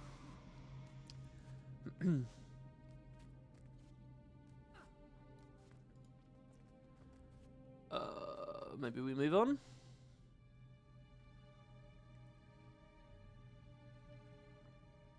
Yeah, this is easy. Let's just kill some ghosts and shit around the Temple of the Ages. You know what's going to happen, though? It's going to be like the manganese sulfate or whatever. But you can at least kill these things regularly. Hold on, did I just hear dialogue? Nope, I heard a rock falling. Okay, back to Queensdale. You'd think that you'd be in Ascot a lot for this, but Queensdale seems to be the place. Speaking of builds, let's quickly change to a Berserker Marauder mix. Shit. Damn. And we're going to kill ghosts, so probably want to go a bit deeper into this one.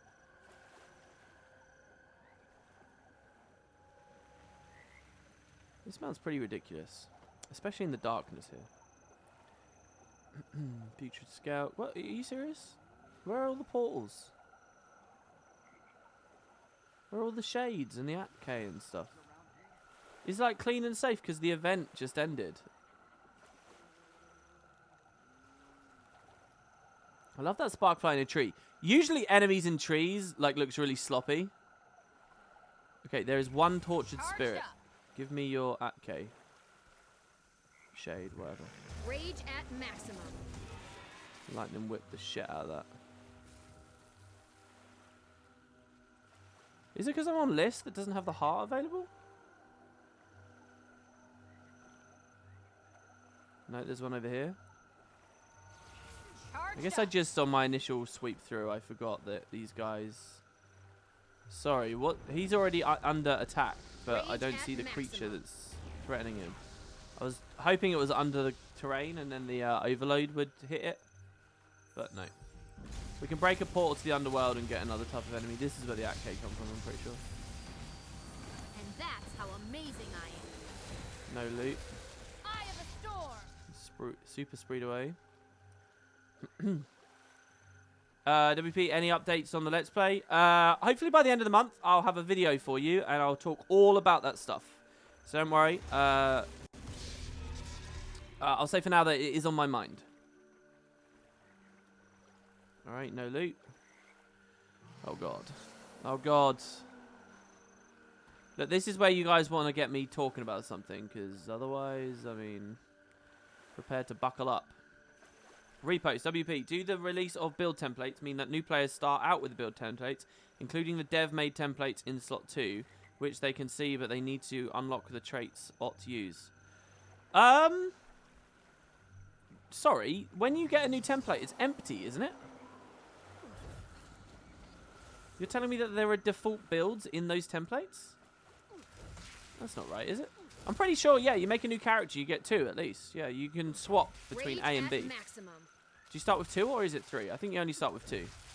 But yeah, you get 2 tabs basically, right? Any new character just has 2, and they'll both be empty, and you just fill them in. They're loadouts, really, right? So it has the PvP build. Does it? I don't think so. Oh, template 2 has a default build. Well, you guys know more about this than I do. I assume so. And that's an interesting... I mean, let's try it. Let's have a look. Let's make an Asura. Because for some reason during this conversation I was imagining it being an Asura. And we'll make a male. We'll make a Necromancer. We will call him Draethor's progeny.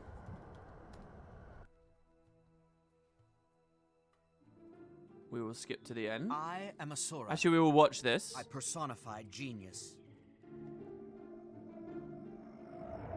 My ancestors were driven from the heart of the earth, forced to live in this bright, wide world. Of course, we've excelled. We exceed expectations in everything we do. With Golem and Gate and Arcane Crystal, we have asserted our supremacy in this land and made it our own. We will not move another inch. Not for dragons, not for anyone.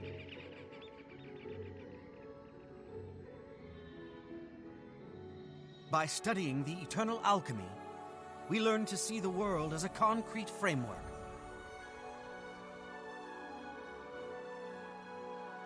I believe that a steadfast structure requires a firm foundation.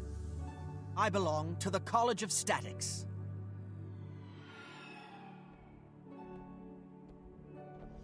I surround myself with individuals I respect, and who respect me. Collaboration induces excellence.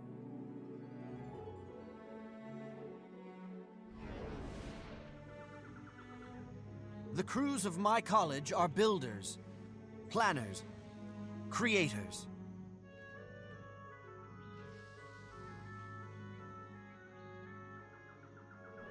I've just been informed that defective golems, not mine of course, are causing havoc out in the jungle. Whatever the imbeciles outside the city have broken, I'll fix, and make my name doing so. In time, I will construct the edifice of a better world. A world devoid of chaos and destruction. This is my story. No, I didn't need to pee. I was there, just reading chat. I'm going to answer this person's asked chat twice now. Hi all, one question for chat. For doing T4, open world, mapping and farming, which profession recommended between Condi Mirage or Elementist? Condi Mirage isn't going to be very good in T4 fractals, I don't think. I mean, it's okay, it will get through it, but it's better to play power builds in there, really. But for general gameplay, Condi, if you set up that Staff Condi Mirage build, or that's very, very strong. Staff Condi Mirage double energy sigil is like super brain dead, super comfortable, really easy way for like generic gameplay. Ellie has a lot of builds like that as well, though, that are just super comfortable and easy. All right, so when we start the game, we have everything as you'd expect. When I press H and I look at my equipment, you'll see I don't have any PvP equipment assigned on this tab. I don't have anything here. Template 2, however, has got shit. No, it doesn't. It doesn't have anything. Template 2 just unequipped what I was wearing, that's all. Template 2 doesn't have any default builds. So that there's no equipment shenanigans. Template 1 for builds is empty, but here's the big question. Does template 2 have anything? No, it doesn't have fuck all. What are you guys talking about? Neither does 3. Hold on, though. Somebody did say if you go to PvP, it will unlock it. So let's just try that. So immediately, I'm using the home instance portal stone trick or any other trick to get through. So right now, I would not say we're any more in a representative experience for a new player. So if something weird happens here, then cool. But I don't think it's a knock against the game or anything, because you kind of have to be an established player to use these. So now we're at PvP, and if I go to slot 2, I literally have no idea what you guys are talking about.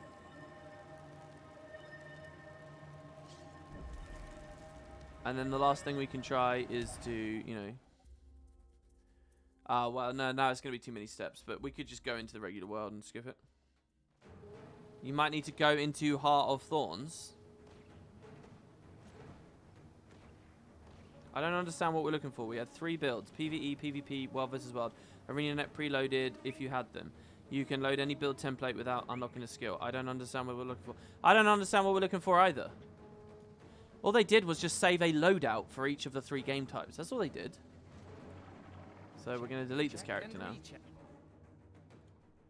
Maybe something weird happens when you go to an expansion, but obviously I'm not going to spend the time on that. Bye-bye, Drathor's progeny. Let's go back to dealing with ghosts. Thanks for the test. I don't know why my characters have dev builds on one of the templates on my level 20 Guardian. It's a new Guardian you made very, very, very recently, is it? And they just gave you a build at some point, did they? Sure you just never loaded it and didn't realise? I mean, when you use the level 80 boost that puts you in the Silver Wastes, they definitely give you gear and stuff, don't they? Don't they, like, set you up? Don't they sort you out? Do you get a question? Like, it's quite involved. As much as I dislike the idea behind it for the game, it's still nonetheless a really well-implemented thing, right? There's a lot that happens when you use a level 80 boost, so maybe you're getting your build from that. But you're level 20, so I don't know. Isn't there a thing where you can, like, preview what the game will be like at 80? Like, that's one of those things that, like I was talking about earlier, it feels like ArenaNet just put shit in because they're like, this MMO does this, so I feel like it's needed. Like, they're conceptual features that you think the game might need, but you don't play the game, so you don't actually know what you're doing. Like, that is a waste of time, to be honest, to spend all that time giving people a fucking end game preview of how their character might feel at level 80 in the Silver Waste. That isn't... Like, to even suggest that's needed for a game where you can pretty much get the definitive experience of what your class feels like in the first 10 levels, and where leveling is really quick and easy anyway, it's just so weird to me. All that time just for some weird, obsessively fearful min-maxes that might come to the game.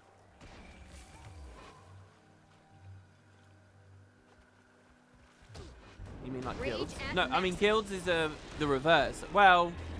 No. Guilds are... it's not the reverse. It's just another topic, really. Guilds, my judgment of guilds is that they could have been really good for the game, and to a certain degree they have been really good for the game, but they could have gone much, much, much further than they were.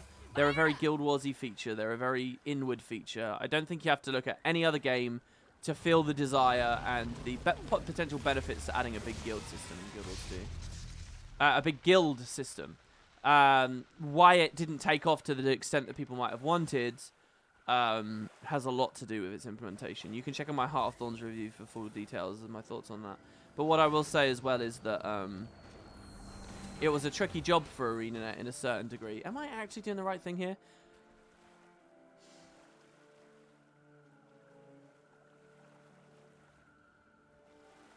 What the fuck? There's another nighttime one. Sicily Otterly in the Shaymore Farms.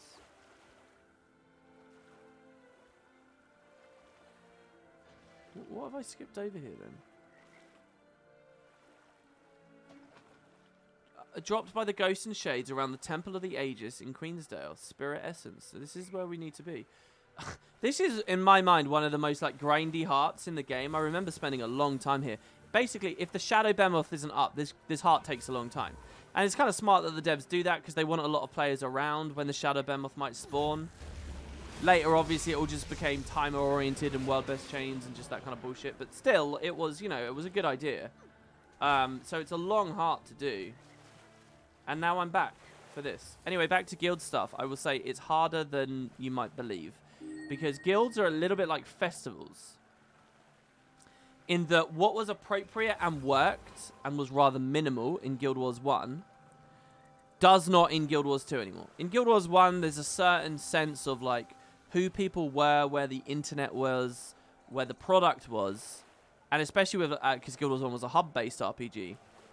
The idea of having a festival where suddenly there's tons of people around and everyone's really a bit more friendly, maybe, and seeking those you know, social outlets a lot more, meant that a festival didn't really have to do much in Guild Wars 1 to be really, really loved. Guild Wars 2, they did so much more with festivals, and people mostly just whine about them. And guilds are exactly the same. They didn't have to do too much for guilds in Guild Wars 1. It's not when they had GVGs and home advantage and all that kind of stuff as well. But, you know, for a lot of people, it was just enough to have a private little hub for you and your friends, your own outpost, where it was just you and your friends and all the main, you know, resources and services there that you could slowly unlock. And then you just give different colors of it. That's what they really did for Guild Halls and Guild Wars. A very simple feature, but because of the game it was seated in and because of the time it was seated in, it worked fine. Now, with both festivals and with Guild Halls, if you're a Guild Wars 2 dev, it's very easy to just say, well, look, it worked well in Guild Wars 1, so we'll just match what they did in Guild Wars 1, and there you go. People will be happy. But they have to go so much further. And with both festivals and Guild Halls, they did go so much further, but still fell shy. I mean, not so much with festivals, I think, these years, maybe, because people are a bit bored of them, but Guild Halls, definitely. And the real thing that's tricky is ArenaNet are always, like, I don't know, they're looking to other games, and they're looking to their community to know what the fuck to do. They don't seem to have many of their own opinions of what to do. So, if they look at the community before Guild Halls came out, they're just like, Guild Halls 1 had Guild Halls, just add them back, just add them back. But people are idiots, and they think that it's going to be enough, you know? People don't like Guild Halls in Guild Wars 2, even after they so massively feature-crept and bloated what the Guild Wars 1 experience was. If all you cared about was Guild Halls exactly as they were in Guild Wars 2, then ArenaNet did that, and 1,000 times more for you, and yet people weren't happy. People aren't happy, but before the patch, they all would have thought that they would be happy. They all would have just been saying, it's so simple, just do it, because none of them actually know what they're talking about. So, you know, it would have been very hard for ArenaNet. It'd be very easy to fall into the trap of believing that they've done enough, you know.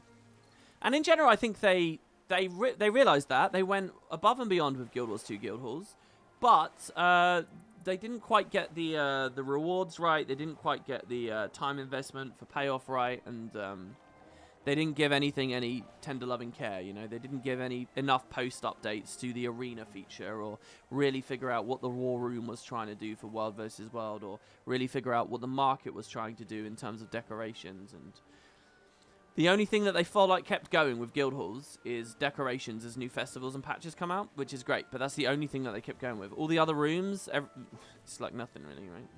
Bit of a shame. Okay, so anyway. Commune with Gren's Door, Place of Power in Lorna's Pass. Now, I already have that. But, again, I think we did a Legendary Collection before where if you've already done it, it didn't matter. They just let you do it again. So, they should have unlocked for us again. If I could sacrifice one game mode to make the others better, which would I pick? World versus World. Easily. Because I don't play much World versus World. And I don't see it being a much benefit to Guild Wars. As it is implemented, what has World versus World done for Guild Wars is created a subsection of the community that is unhappy. That is what it's done. Now, they can be justified in being unhappy. I don't care whether you're justified or not.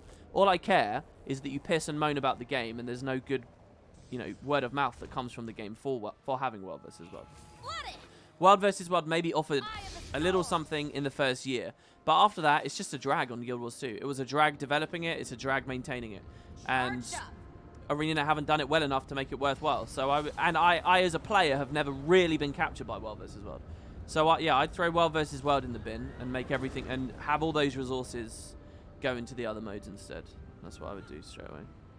You can just as justifiably say PvP. All my logic here, you could throw out PvP instead. If you're a person that spent all your time in the more casual game type and you never got engrossed into the actual structured, more balanced area, PvP is the same. What's it created? Nothing really, but a bunch of whiners. There are a couple of tournaments, but a bunch of toxic arseholes and incessant, you know, shitters. That's what it's created, right? So you could trade either of them away, but I personally play a lot more PvP, so I would trade World versus World away. I also think, on balance, if I take the full development effort, I mean, people in both game types, both PvP and World versus World, they feel like forgotten children that don't get any effort put into them. But you could do a real analysis of, like, okay, which one actually had less work put into it? I feel like World versus World has had more over the years. From the very start of Guild Wars 2, World versus World probably took more time and energy and talent and effort. When I think about the 3 launch maps for vanilla over on PvP, or 4, you know, after we got Temple, versus the much larger World versus World maps, and then the additional maps over the years for PvP and what that means to make versus like Edge of the Mist and the Desert Borderlands and the reworks to those areas. And when I think about how much guild stuff went into World versus World while there was basically nothing for PvP, and you know, like the dune buggies and the airship strikes and the tactivators and the sentry, you know, the balloon sentries that you can put up, all that shit. And then you have like the Warclaw update, you have the gliding update, you have the pips update. I feel like a lot more over the years. It may be true that PvP in the most recent 3 years has felt more supported. I do feel that way. I feel like in the most recent 3, competitive PvP has been on the up. But it's very easy to be on the up of nothing. Overall, though, I think World vs. World has probably drained that studio more than PvP has drained the studio. Probably. So, yeah, I would kill that because I think you get more bang for your buck as well. Killing the World vs. Worlders. Alright, the Statue of Grenth is doused with shadows. Life wanes in the presence of the stone-carved god of death as the monument emits an eerie, piercing chill. Experience the essence of the underworld seeping into the world here.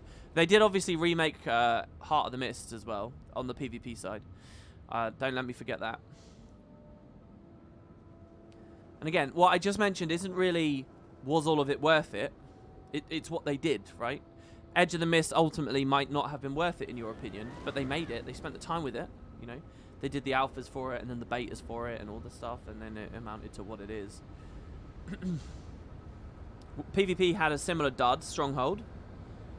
But, you know, it's very hard on the outside to compare which was harder for them to make, Stronghold or Edge of the Mist. Stronghold might have been the trickier one, because Stronghold has all the new UI and, like, build system and, you know, the Mist champions and all that shit. And a different rating and a different way to matchmake into it that they had to fine-tune later. And all the UI that went in. Look at all the stuff that's there with the Strongholds game type, and now how much they struggle just to put like a 15v15 in. You know? Oh, and there's so much UI support in the Stronghold game type. So anyway, that's another topic maybe. Let's see. Do the Demagogue. Let's go check the Ghost Stones again. I don't know whether that's the kind of event that stalls. Weirdly, it's very near us right now, so we get a cheap waypoint. It would actually take a long time to travel because there's no portal nearby. Well, particularly nearby. If you're not too busy, I could use a hand over here. Yeah, Benji. Yeah, I know. I said the Stronghold thing. Here you go. It does stall. Good. So I think we just hand these in. And when it's only me here, it's not even going to scale that much. So it might only want 5, in which case I can get them all from this wall. And then I think we can just do it.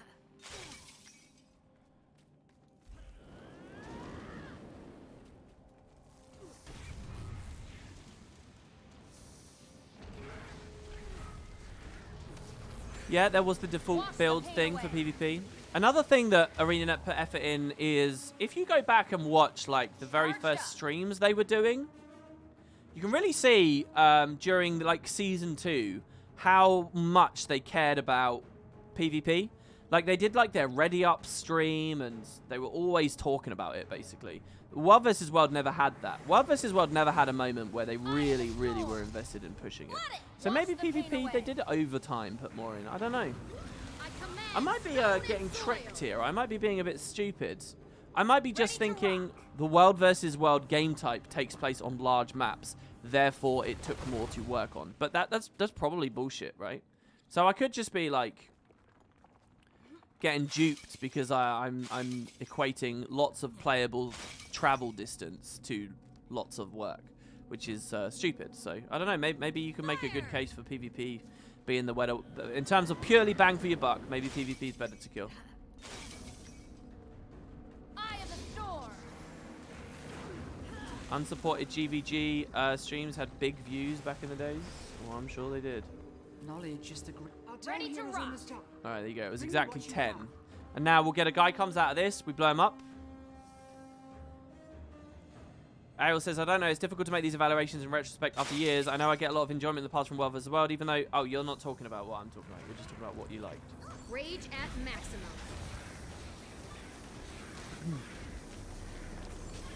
Overall, I would say I don't think any game type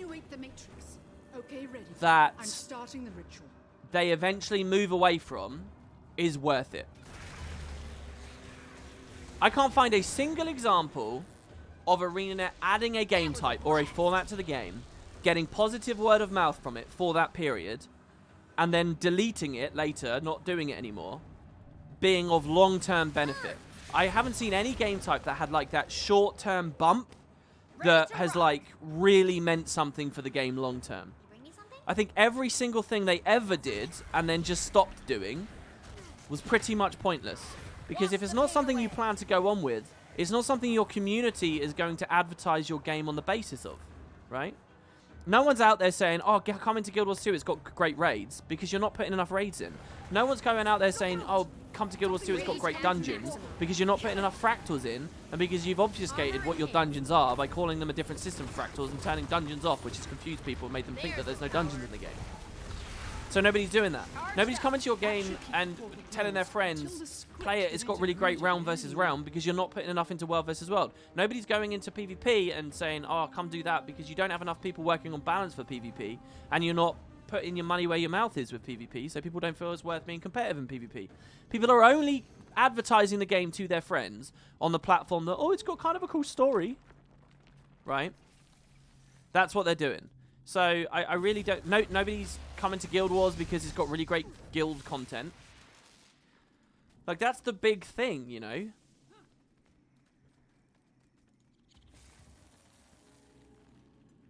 So, I mean, maybe you guys can find an example of something that they did that then went away or wasn't being pushed.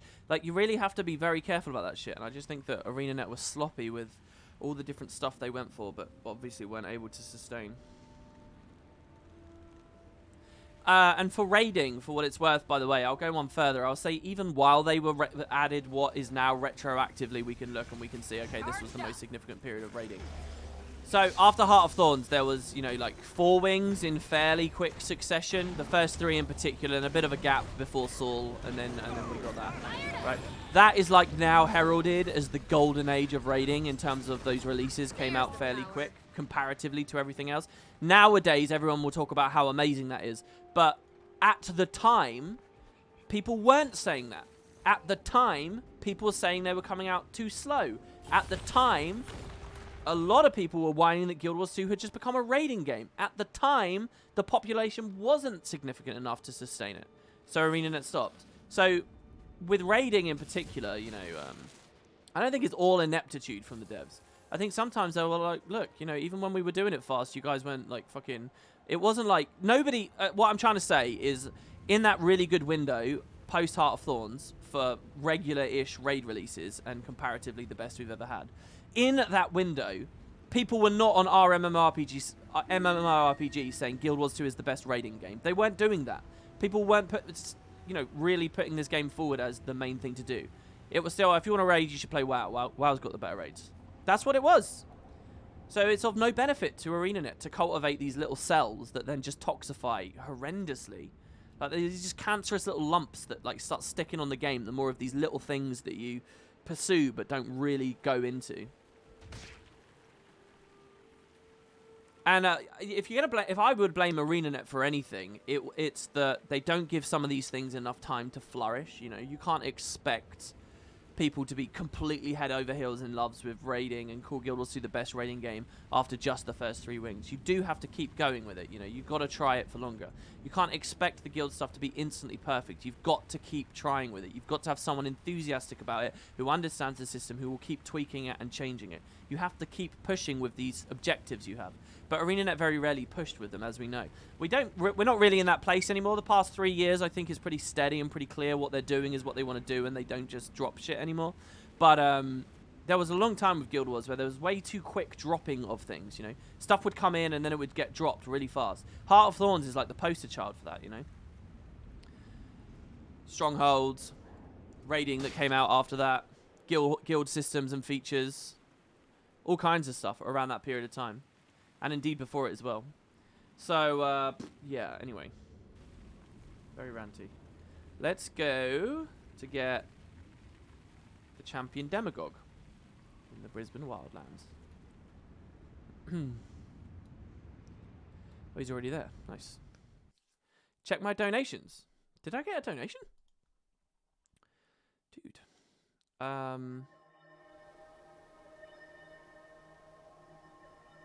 Hold the phone though. How would I get the donation?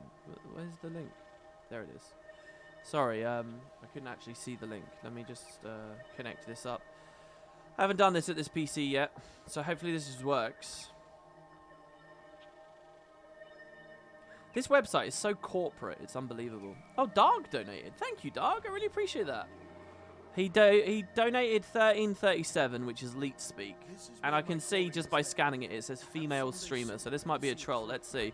He says, I was watching a female streamer playing Witcher 3, and it made me feel like I was shoveling angels and heart emojis straight into the metaphorical jar.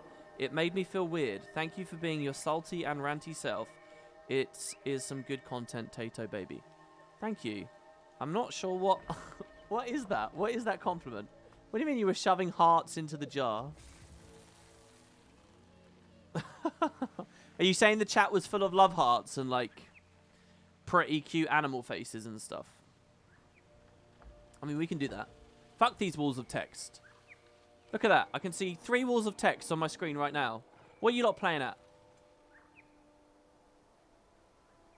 Repost. If you are interested in the shows I was talking about earlier. Oh, if you're interested, this shows what I was talking about earlier. Oh, the build thing. Let's have a look. So, your template 2 is... Oh, I see. There's stuff grayed out back there. Yeah, yeah, that's one of the PvP builds, right?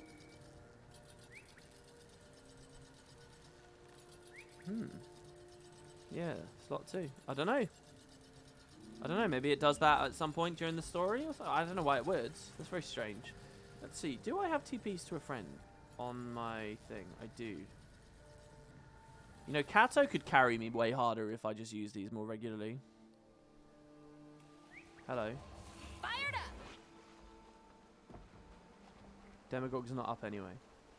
Fun, fun, fun. Hold on. You have to trigger this one, though. You do something with, like, a runner or something, don't you? I think you trigger this one. Maybe he's standing where you trigger it. You're looking at the wiki to see if they were old PvP builds. Yeah, I don't know whether the wiki's actually documented or kept those default builds on there. I'm not sure.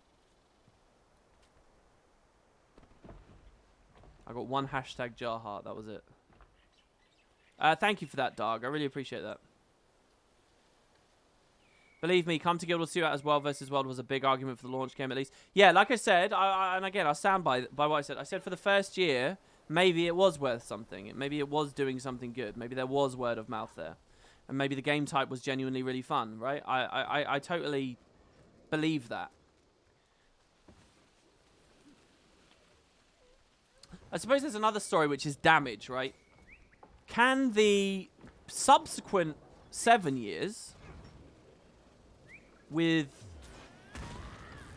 or of non-recommendation at least, but sometimes worse, outright vitriol, anger, whatever, can that damage, you know, can that have actually...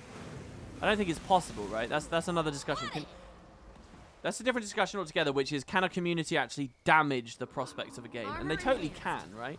If people get a real hate boner for a game or a product, you can blow it up for sure. If people kick up enough of a stink and you get a poor enough reputation. I don't think ArenaNet's ever been in that situation, ever. Maybe the closest they got was people angry that they fired JP and Peter. You know, people that thought they were misogynistic or whatever for firing them and bowing to Reddit and all that stuff. I don't actually care to discuss the actual, whether it was merited or not. We've talked about that more than enough. But my point is that maybe at that point, I do remember a lot of people saying, I will never support ArenaNet in anything ever again now that they've done this. These guys can go fuck themselves, blah, blah, blah. I remember seeing that a bit with that. I can't really remember much else. And equally, for that, I saw a lot of people saying, yeah, these guys are awesome. I will always support them, blah, blah, blah. I did see that too. Maybe with the mount pricing, maybe. But that's more of an internal thing. That's just people who don't know how green the grass is within Guild Wars 2, whining that it's not even more utopian. So I'm not sure. There's totally a guy over there. He's teleporting me out. It can hurt a game. The memes around StarCraft 2 dead game did a real hurt to the scene around the big days of MOBAs, and the game was never actually dead. Took a while to recover. Yeah, yeah, so I don't know. The point is, can salty PvPers, after the last Worlds, or, you know, when they consider... Everyone has a little moment where they're like, oh, this was the last gasp. This was the moment it died. Whatever, right? Whatever your moment was, post that moment, can you... Does that community, does that disenfranchised user base do so much damage that they actually reverse some of the initial good? The same for World vs. World. Have salty World vs. Worlders the past 5 years done so much damage they have actually offset the initial good that came from World vs. World? So we're at the point where it's like, well, fuck it. You shouldn't have spent any time on it at all. That's the question right there.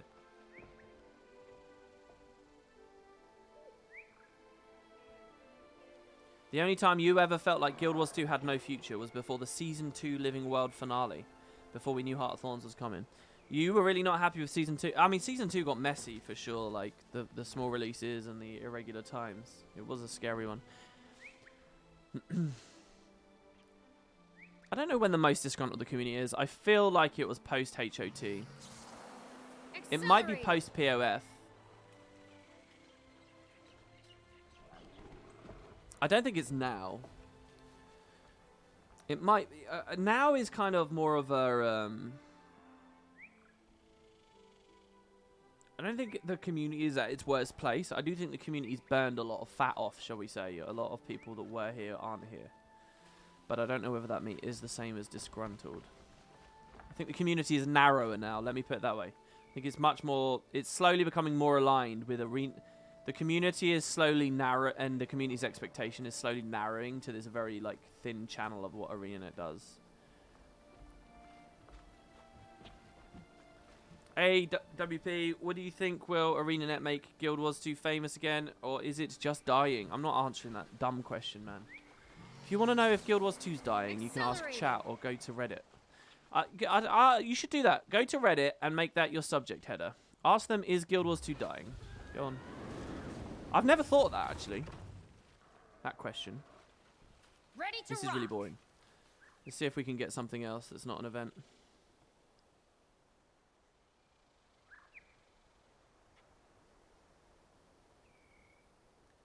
Aliana's Peace.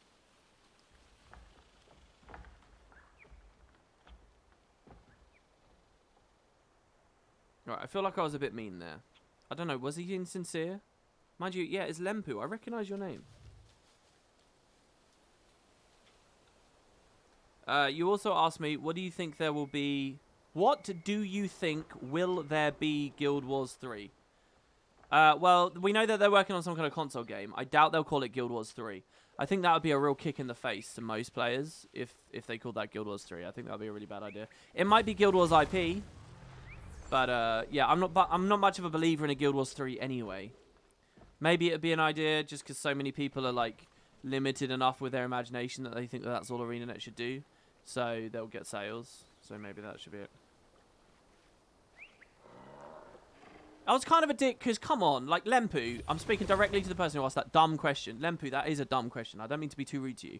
But what a fucking, like, brain-dead, stupid thing to ask someone.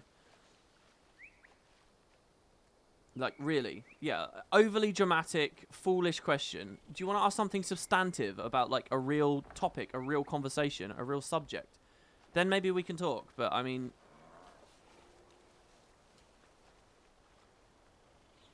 Is it a good idea to not make a Guild Wars game again?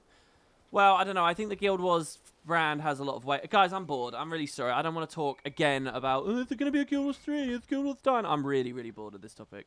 And I'm bored of standing around waiting for events. I think I'll just leave it here, to be honest. Unless anyone can find another event that maybe we'll do. What a brain dead question, so that's a no then? No, it's a stupid question because it has no answer. It's not that it's a blatant yes or no. It's that it's a big complicated topic about what you consider an alive game to be versus a non-alive game to be. What does that mean? Population, regularity of updates, secureness in the future, community outlook. Like, there's a million different facets to it, and I've talked about it a million different times. And yet all people do is have like this tiny little observation saying, is the game dead? Like, I literally think of you as an etin if you're asking that question. Ask something real about a specific topic. There is no yes or no. Do you know what I should do? If someone asks me a question that like a 12-year-old would formulate, I should answer like a 12-year-old. I should just say yes, or I should just say no. And then just move on with my life instead of being upset that people are at that level. Fuck, man. Do I think people with stupid people have two heads? He's not a stupid person either. I know he's not a stupid person. I'm sorry guys, look, I do apologize. I don't know. I'm a bit fatigued, I guess, with running in circles over and over and over again. I just want you guys to imagine, like, literally living 5 years of probably once a day someone asking you, is Guild Wars 2 dead? Can you just really imagine what that feels like for a second? Alright? And trying to get something intellectual or interesting or stimulating out of it every single day. It's not every day. It's maybe like 3 times a week, but still.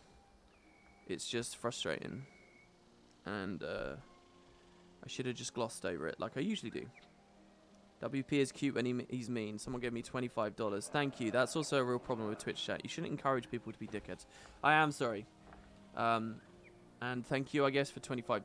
But you shouldn't give me $25 for just being mean to someone asking an innocent question. He's asking an innocent question, alright?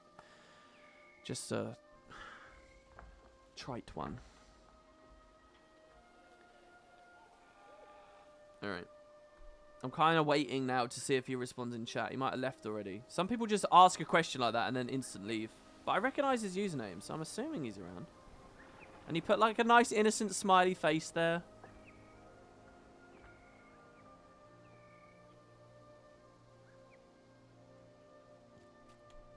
Alright.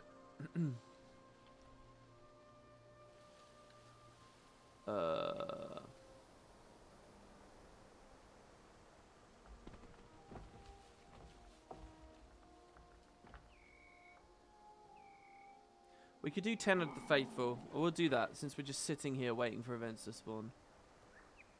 This is honestly a really bad thing to do, just back to back to back to back. In some ways it's kind of good, because if an event's not there, you just kick it up, you move on, but it's so fatiguing. Where is this guy? Oh, here you go, he's in chat. He says, yeah, I'm here. I understand my stupid question. I've also played the game since beta, and sorry, you didn't hurt my feelings. Well, I don't know. Is getting frustrated, having my feelies hurt? Maybe my feelies were hurt. If you've been playing since beta, I don't know why you're still interested in that topic. Ready to rock. It's not that I'm scared of the topic. It's not that there haven't been times where I've wanted to talk about it. It's that, like, literally, it's not just me either, right? It's not just me. Who the fuck plays Guild Wars 2 that hasn't talked about that? Like, I just don't get people going in... I mean, I go in circles about certain things, I'm sure, but it's just that blatant, like, what the fuck, Rage man? at maximum. Literally, haven't you been talking about that since 2014? And I'm sure, yeah, situations change, context is different and stuff, but isn't it almost as irrelevant in some sense to talk about today as it was then? I don't know. Just everyone feels like they're like living in a little movie, right? And I'm not talking directly to Lempu, but everyone thinks that their specific perspective at that specific moment in time is the important one. And now is when things are happening. And now is what's happening. Oh my god. This is when Guild Wars 2's dying. Let's talk about how Guild Wars 2's dying now, today. No, fuck. It's going to be around. It's going to be doing things for so long and so much longer than your insignificant one human character drifts through it. And you're just in a long line of other people. Like, I don't know. What am I angry about? People daring to be curious? That's not right. It's like the guy the other day who said, oh, Guild Wars PvP's last gasp, right? Like, there's no last gasp. there is your personal perspective of whether the game is satisfying you, and I can't dictate that to you. Sorry, I know that people just like to have their viewpoints dictated by people on Twitch and on YouTube and stuff, but I can't give you that one. You just have to decide, is the population enough for me? Are the updates doing what I want them to do? That's on you, it's not on me. Intruders! Dear tread where Master Delezio Oh, Demagog once lay. spawned as soon as I left. Okay, I'll go back to him. I'll kill 10 out and then I'll return to him. Ready to rock. I can't fail. Not again. It's Elon Musk's world, we're just living in it? What do you mean by that?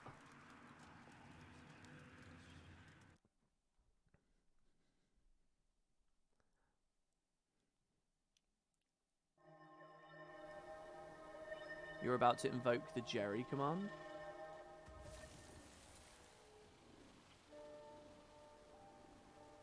Oh, is it you were going to type Jerry in the hopes that I responded? The Inquest has a lab out there.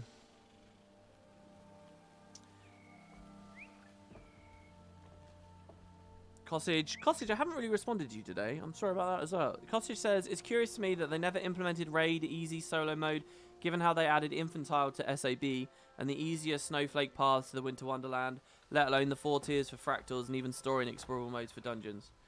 Well, I mean, story, there's a lot to talk about there, but the story explorable modes thing's kind of funny, because in some ways the story modes are harder than the explorables. With current balance and the way they're working, that's obviously just as it's fallen out of whack as the years have gone along. But, oh, I'll just teach, whatever, I walked most of the way. No, never mind. Just do this.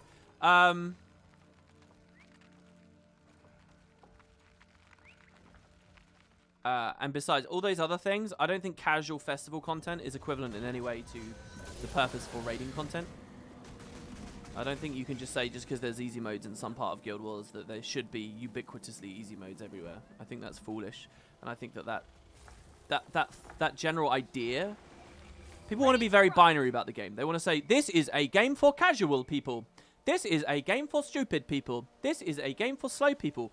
This is a game for hardcore spreadsheet people. That's not true. That it's an MMO. It's a million different games in one. It's supposed to hold lots of different types of experiences for different types of people, and it always has. And Arena always has sought to do that. And as much as you'd like to put in a little box from a casual 2-second thought about the game, as most people do, that's just not true. And raiding is one feature that is supposed to be for people way more invested and interested in the game, and therefore it doesn't need an easy mode. That's one argument why it doesn't need an easy mode. I could also give you a ton about why it would be damaging to the game touch. But yeah, I don't think that everything in Guild Wars 2 needs to be treated with the same brush. It's the same way I feel about rewards as well. People that say, oh, why can I get the World vs. World backpack in World vs. World but nowhere else? Because dedicated rewards in specific areas is fine and isn't something you should confuse people about. But guess what? ArenaNet did confuse people about that, with the whole reward track set up and whatnot. And they said, no, everyone should be able to get everything no matter what they're doing. There were some really, really stupid like communication issues with this game over the years. So, yeah, that's how I feel. That was a blast. Yeah, I like the backpack and glider too. I don't have it. Ready to rock. And I am a consistent person, because I really like the World vs. World backpack. I really like the World vs. World glider. I think they're cool legendaries, but I don't play World vs. World. Have you ever heard me complaining that I should have that backpack already? Ever. This is it. There are thousands and thousands of hours of me talking on the internet. And you won't hear that. Have a good shot at it.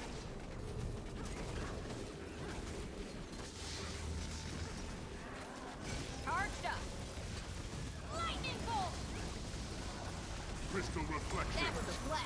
Spark to Your flame. mind will betray you. 6,000 new outfits on the gem store would have solved the money issue. What money issue? Also, I think that what they're doing on the gem store at the moment is the fastest they can print money. All right. If they add too many outfits too quickly, there'll be like saturation. People won't buy them, right? I think whatever you're looking at that they're doing on the gem store, they are probably doing very, very efficiently. Like, you have to respect if companies are good at any one thing, it's following the money. All right. And so I don't know. I would. I will presume to be smarter than devs in this area or that. I will presume to have the more accurate experience. I will presume to know what is truly best for Guild Wars in so many ways. I will presume that my uneducated dumb ass, just because I've been playing the game, has some opinions of value. I will presume that in many things. I will never presume it when it comes to the gem store, Because there's no fucking way that I, with my idle anecdotes and bullshit, can ever compete with what is undoubtedly reams of stats and spreadsheets and market research that goes into their gem store. I'm sure whatever they're doing on the gem store, I wouldn't be able to improve on. Not without some serious, like, access to information and grind and thought. They're probably doing it as fast as they can do it. And selling as regularly as they can. I mean, there are mistakes they make on the gem store, for sure. And sometimes people in the community can offer their feedback. I always thought Inks was pretty good at that. He used to review, like, blank line chests and stuff. And, you know, there are things I think are duds there. But in general, you know, the big money shifters, what the fuck do I know? And I doubt Twitch chat knows either, by the way. The Heart of Terebinth when not controlled by the Nightmare Courts. The Heart of the Terebinth. I don't know what this is. Is that a Heart of Thorns thing? Talk to the ghost of Anton in Snowblind Peaks in Gindaren. I can't remember doing that either. Well, look, we'll clean this up going for. Actually, Jesus Christ, tomorrow's Monday. That means we're raiding tomorrow, so we'll put this on hold. I'm going to un-eyeball this. We're going to put this on hold, all right? And I think many of us are going to breathe a sigh of relief here. You just listen to me getting stressed out, ranting over, like, fairly mediocre stuff here. So there you have it. The waiting comes to a close. Tomorrow, we will be going for CMs. So let's just be clear. I'm going to be on EU. Anyone's welcome to join. I'll just go in. I'm going to log in the aerodrome. What I'm actually going to do tomorrow is before the stream, I will be online in the aerodrome with a squad early. And anyone who really wants to play with me, you can join the squad before the stream kicks up. That way, once the stream's up, we're straight into the content. And I also have the dedicated people who are interested, right? So that's the way I'm going to do that. And if we struggle, we'll swap and change people. Feel free to leave the squad however you like, and we'll go for it. So we're going to start with the statues CM, the statues achievement. I think it's to do all the statues in like 3 minutes. And we'll just push from there. We'll probably try and get like one thing done. We'll grind a thing until we get it done. And if we do something, we'll probably end the stream, and then the next stream will be on the next challenge, and then we'll end the stream, and the next stream will be on the next challenge. And we'll go from there. All right, guys, one last glimpse over at chat. Is there anything anyone wanted to say? Anyone wanted to shout at me for being a dick? Anyone want to ask any questions? Let me know. And then I'll close it down for today.